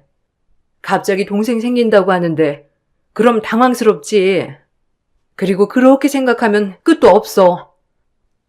에휴, 형님이 제 마음을 알겠어요? 에휴, 괜히 말했지 내가. 아주 나쁜 엄마를 몰아가네요. 입양아 키워본 적도 없으면서 뭘 잘한다고 그렇게 얘기해요? 제 말 오늘 못 들은 걸로 해주세요. 이 문제는 저희 부부가 알아서 할 테니까 아셨어요? 그래. 그리고 말을 무슨 그렇게 해? 내가 동서 마음을 모르다니. 일단 진정하고 좋은 쪽으로만 생각해. 아무튼. 어이가 없었어요. 이제 와서 입양해온 아들이 자기 뱃속에 있는 아이를 질투한다는 둥, 내가 그 입양아를 못 키울 것 같다는 둥, 무슨 말을 듣고 싶어서 꺼낸 건지 저희를 알아차리기 쉽지도 않았네요. 그래도 키운 정이 있는데 설마 미워하겠어 라고 생각하며 무시하려고 했죠. 임신하고 나면 호르몬의 변화로 산모는 예민해지는 경우도 있으니까요. 하지만 제 생각이 정말 틀렸습니다. 뭐? 파양을 한다고? 미친 거 아니냐? 내가 그렇게 말하지 않았냐? 친자식처럼 키우라고? 이 병이 장난이야? 죄송해요, 아버님. 저 10년 만에 가진 우리 아기한테 정말 잘해주고 싶어요. 뭐든 최고로 키우고 싶고 뭐든 다 해주고 싶어요. 그러니까 허락해 주세요. 원래도 없던 아이, 그냥 없던 사람처럼 치면 되잖아요. 안 그래요? 네? 허락해 주세요. 아이고, 진짜 내가 오래 살다 보니 별 얘기를 다 듣는다. 어미 10년 만에 어렵게 애 가진 거 다 안다. 그래도 이게 다 수민이 네가 잘 키워서 너 아기도 가진 거 같지 않냐? 근데 이제 와서 수민이를 파양을 한다니 이게 말이 되는 소리니? 그럼 저 불쌍한 애는 어디 가서 살아? 다시 그 고아원에 가야 된단 말이냐? 어찌 이렇게 모질어? 뱃속에 아기도 품고 있는 것이 수민이가 불쌍하지도 않냐? 죄송해요. 저도 마음 아파요. 그래도 뱃속에 있는 우리 아기한테만 최선을 다하고 싶어요. 어차피 태어나면 더 이상 수민이가 제 자식 같지도 않을 것 같고, 그러면 애만 더 상처받아요. 그냥 저희 결정 따라주세요. 그리고 어차피 고아인데 지금까지 이렇게 산 것만 해도 감지덕지죠 뭐. 안 그런가요? 전 그렇게 생각해요, 어머니. 그러니까 아기 태어나기 전에 파양하겠습니다. 시부모님은 충격을 받으셨고 저와 제 남편도 충격 그 자체였습니다. 서방님도 원래 그랬던 것이었지만 정말 피도 눈물도 없더군요. 아무리 깍쟁이 같은 동서라지만 그렇게 생명을 입양했다가 파양하는 모습을 보니 치가 떨렸죠. 그리고 정말 저 사람은 못된 사람이구나라고 바로 생각이 들었어요. 본인들이 그렇게 파양하겠다고 하니 시부모님도 어찌하지 못하셨고요. 그렇게 파양 절차를 밟나 싶었어요. 신경 쓰고 싶지 않았고 상종하고 싶지도 않았지만 도저히 가만히 있을 수가 없었습니다. 어머님, 동서 이대로 파양하게 두실 거예요? 수민이 저렇게 천진하고 어린 것을 어떻게 밖으로 내몰아요? 사람 할 짓이에요? 아유, 그럼 어쩌냐. 그렇게 말려도 본인들이 파양하겠다는데, 아유, 어찌 저럴 꼬원. 인간미라곤 일도 없는 것들 같으니라고. 평생을 저희 집 가족인 줄 알고 살았던 수민이 생각해 보세요. 트라우마가 남아서 어떻게 살아갈지 전 이건 정말 아닌 것 같아요. 남편도 저와 같은 생각이었고요. 아무것도 모르고 본인 엄마라고 생각하는 조카가 너무 불쌍했네요. 그리고 남편과 긴 회의를 했죠. 이대로 둘 거야, 자기? 우리 수연이 키우면서 무슨 생각 안 들어? 수연이 같은 애를 어떻게 밖으로 내몰겠다는 건지. 인정머리 없는 것들. 엄마 아빠도 계속 설득 중인데 재수씨가 꿈쩍도 안 하나 봐. 10년 만에 가진 아이한테 해 끼친다고. 진짜 미친 거 아니야? 아, 수민이 어떡해. 이걸 우리가 고민하고 있으니 도대체 이게 무슨 상황이야? 생각을 해봤는데 동서가 그렇게 파양하겠다고 하면 그냥 우리가 데리고 와서 키울까? 수민이 우리 잘 따르기도 하고 수연이랑 잘 지내기도 하잖아. 우리가 둘째의 계획이 있는 것도 아니고 수민이를 둘째처럼 키우면 되지. 어떻게 생각해? 난 당신만 좋다면 괜찮은데. 남편은 그런 저를 끌어안고 펑펑 울었습니다. 고맙다고 말이죠. 저도 그런 남편의 눈물에 눈물이 났네요. 그렇게 저희는 결심을 하고 다음날 시부모님께 말씀을 드렸어요. 시부모님도 차라리 그게 잘 되었다며 좋아하셨어요. 동서네와 껄끄럽겠지만 제가 할 수 있는 최선이었네요. 그렇게 둘째 수민이를 저희 집에 데리고 왔습니다. 그리고 시부모님은 너희끼리 편하게 나가 살라며 집도 해주셨어요. 아무래도 동서네가 들락날락 하는데 수민이도 그렇고 저 역시도 불편할 테니까 시아버님의 배려였어요. 동서는 이 문제에 관해서도 길길이 날뛰었죠. 정말 마음 같아선 머리통을 있는 힘껏 치고 싶었지만 지성인으로서 참았네요. 어머님, 아니, 어떻게 형님네만 집을 해주실 수 있어요? 수민이 7년 동안 키운 건 저희 부부인데 그렇게 차별하고 싶으세요? 뭐야? 차별이라고 했냐? 여태껏 10년 동안 시집살이 한 것도 모자라서 네가 버린 아들 걷어서 키우겠다는 착한 며느리다. 어찌 그리 셈이 많고 못됐냐? 에이구, 뱃속의 애가 누구 닮았을까 겁난다. 어쩜 그렇게 생각이 없어, 생각이? 네 형님네한테 잘해라.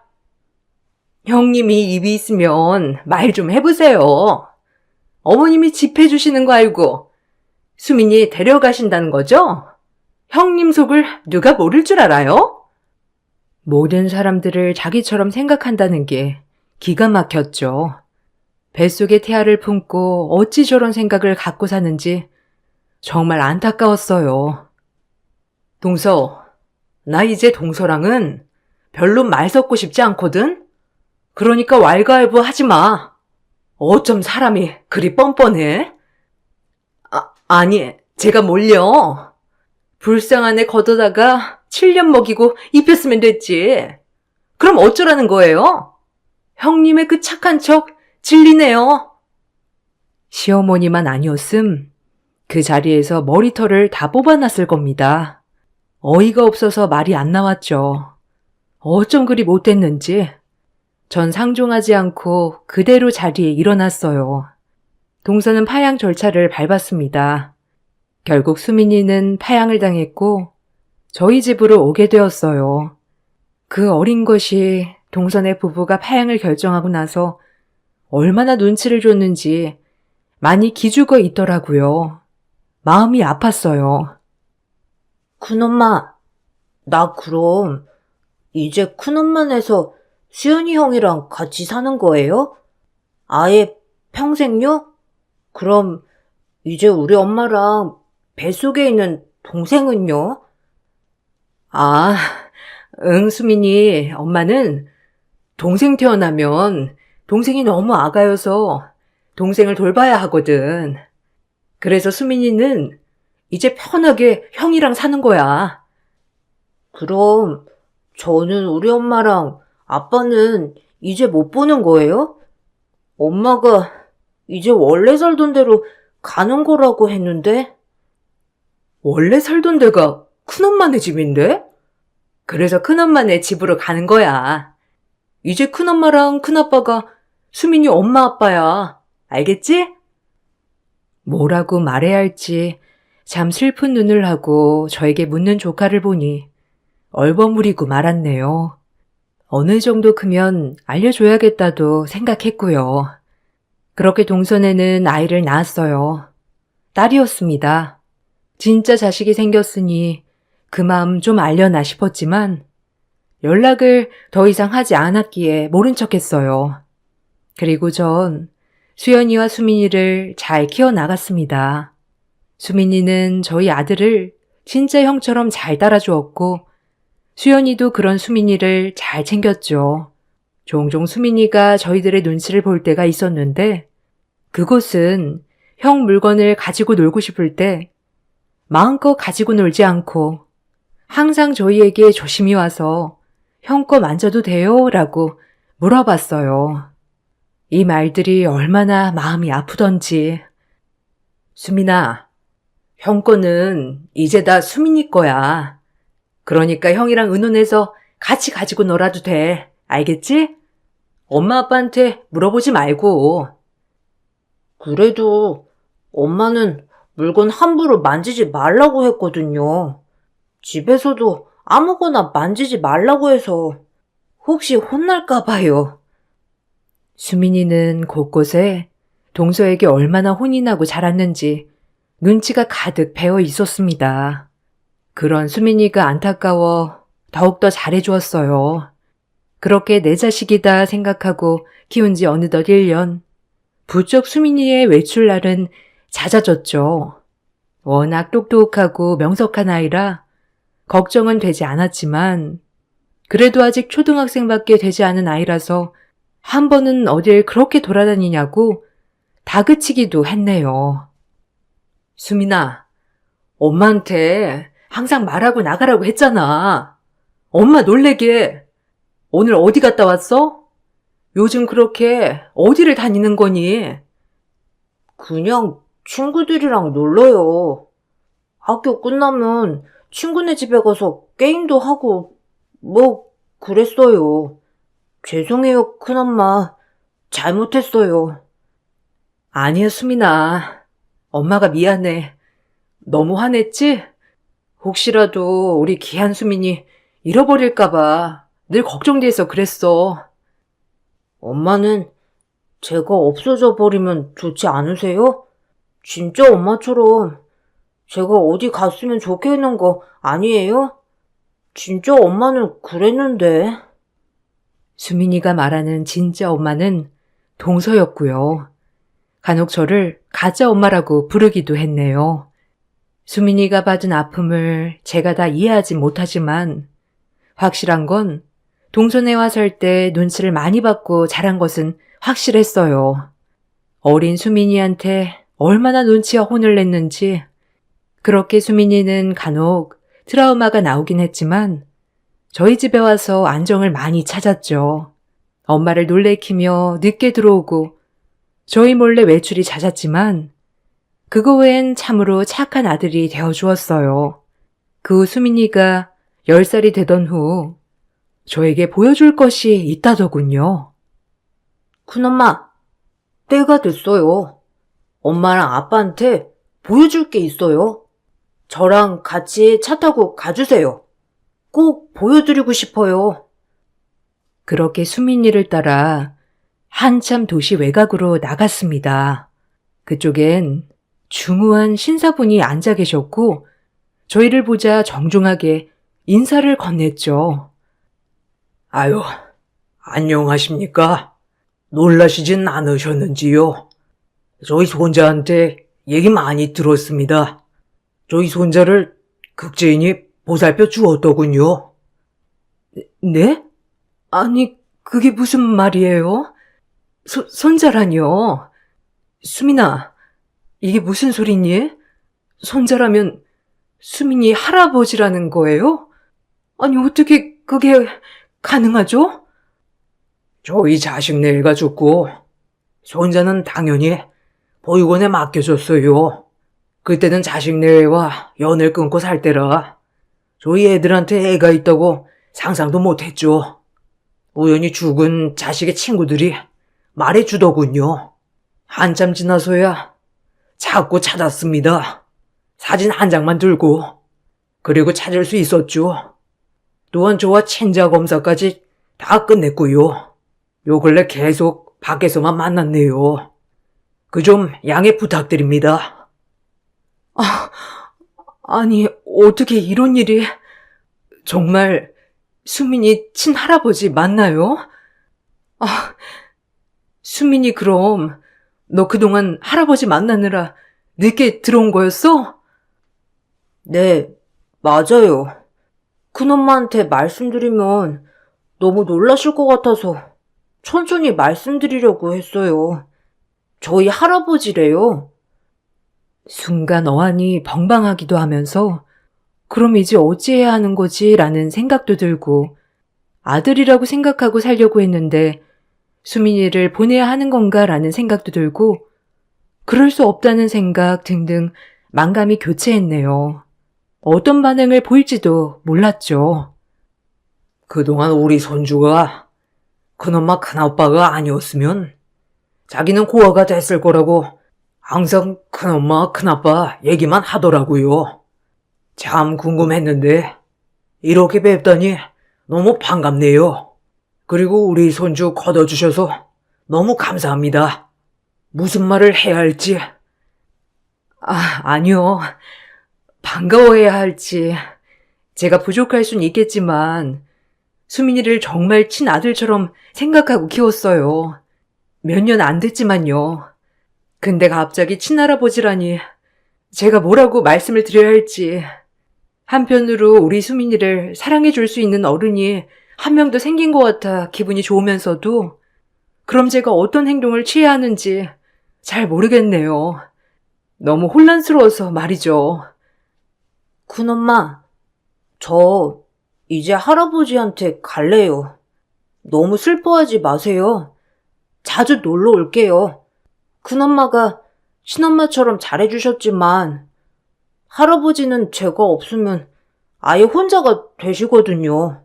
큰엄마랑 큰아빠 그리고 수연이 형 절대 잊지 않을 거예요.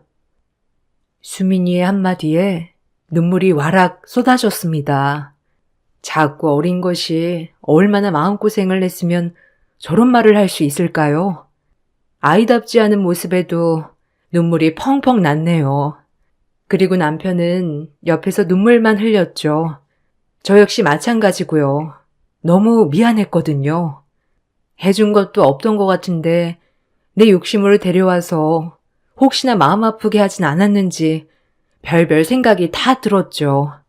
수민이는 할아버지께 가고 싶다고 저에게 얘기했습니다. 그런 저는 수민이를 붙잡을 수 없었고요.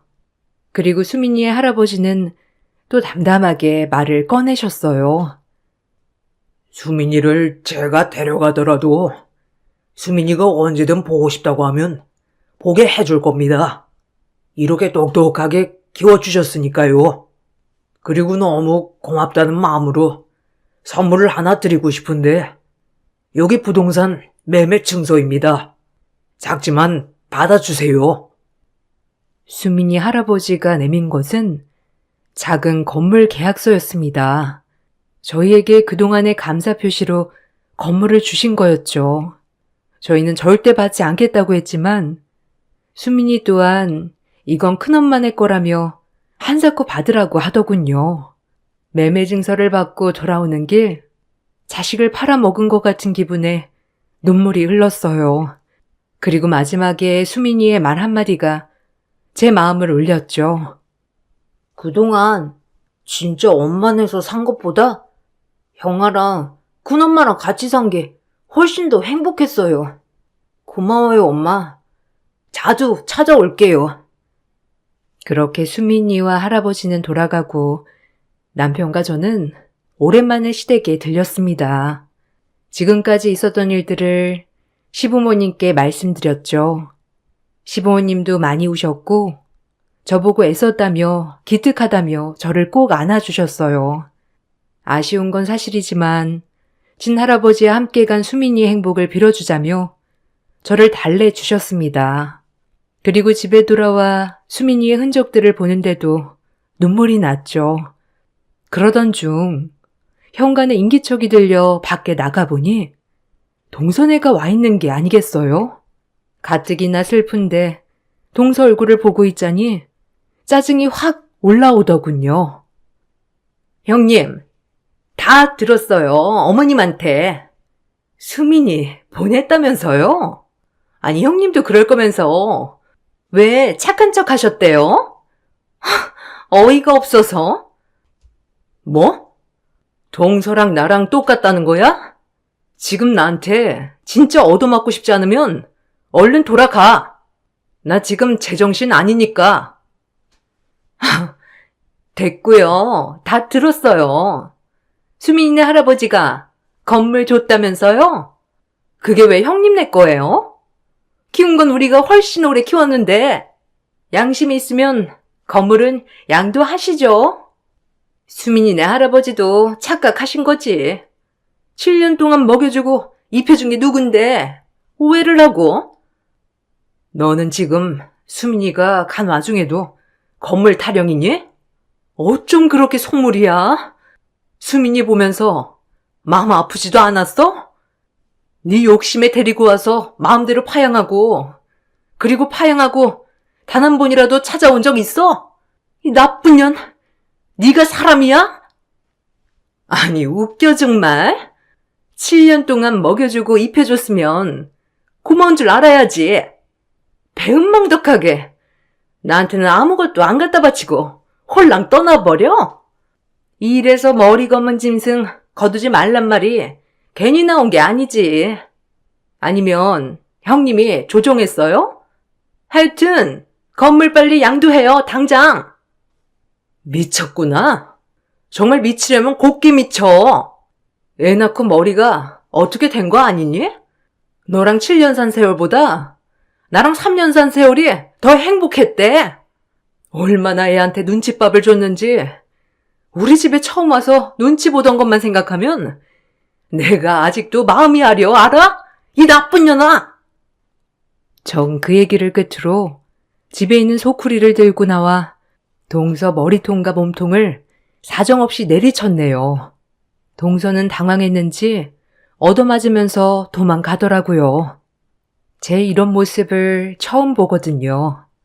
저도 화나면 물불 안 가린다고 보여주는 계기가 되었네요. 동서는 다시 온다는 말도 잊지 않고 주랭랑을 쳤습니다. 동서의 그런 모습을 보시고 시부모님은 가뜩이나 안 좋게 보는 동서에게 이런 면까지 보이니 시동생 보고 인연을 끊자고 하셨어요. 다신 보고 싶지 않다고 말이죠. 동서는 그럼에도 건물에 집착을 못 버렸는지 아직까지도 좀 떼어달라고 문자도 오고 전화도 오고 난리를 치네요. 소송도 걸겠다고 하지만 사실상 제가 건물을 뺏은 게 아니라 직접 양도받은 것이기 때문에 뺏는 게 쉽지 않았고요. 이 일이 있는지 오늘이 꼭 10년째 되는 날이네요. 시간도 많이 흘렀고 아직도 아픈 손가락 하면 수민이가 생각나네요. 수민이와는 지금까지도 연락을 이어나가고 있습니다. 간간히 집에 들러 꼭 엄마 저 엄마 밥 먹고 싶어요 라고 들어오면 유학 보낸 아들 맞이하는 느낌이기도 하죠. 그때는 하늘이 무너지는 것 같았지만 이렇게 왕래도 하고 자주 만나고 하니 슬픔은 많이 사라졌네요. 이제 성인이 된 수민이를 보면 항상 가슴이 아리면서도 고마운 마음, 그리고 여러 가지 복합적인 감정이 듭니다. 그래도 지금은 행복하게 본인의 길을 걷고 있는 모습을 보면 뿌듯하기도 하고요. 어려서부터 워낙 영특한 녀석이었기 때문에 지금도 잘 헤쳐나가고 있을 거라 믿고 있네요. 권선징악이라고 하죠.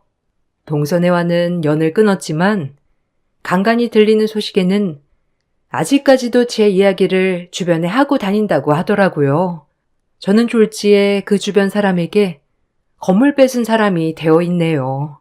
그래도 기분 나쁘진 않아요. 속물근성 동성에게 가장 배 아픈 일일 테니까요.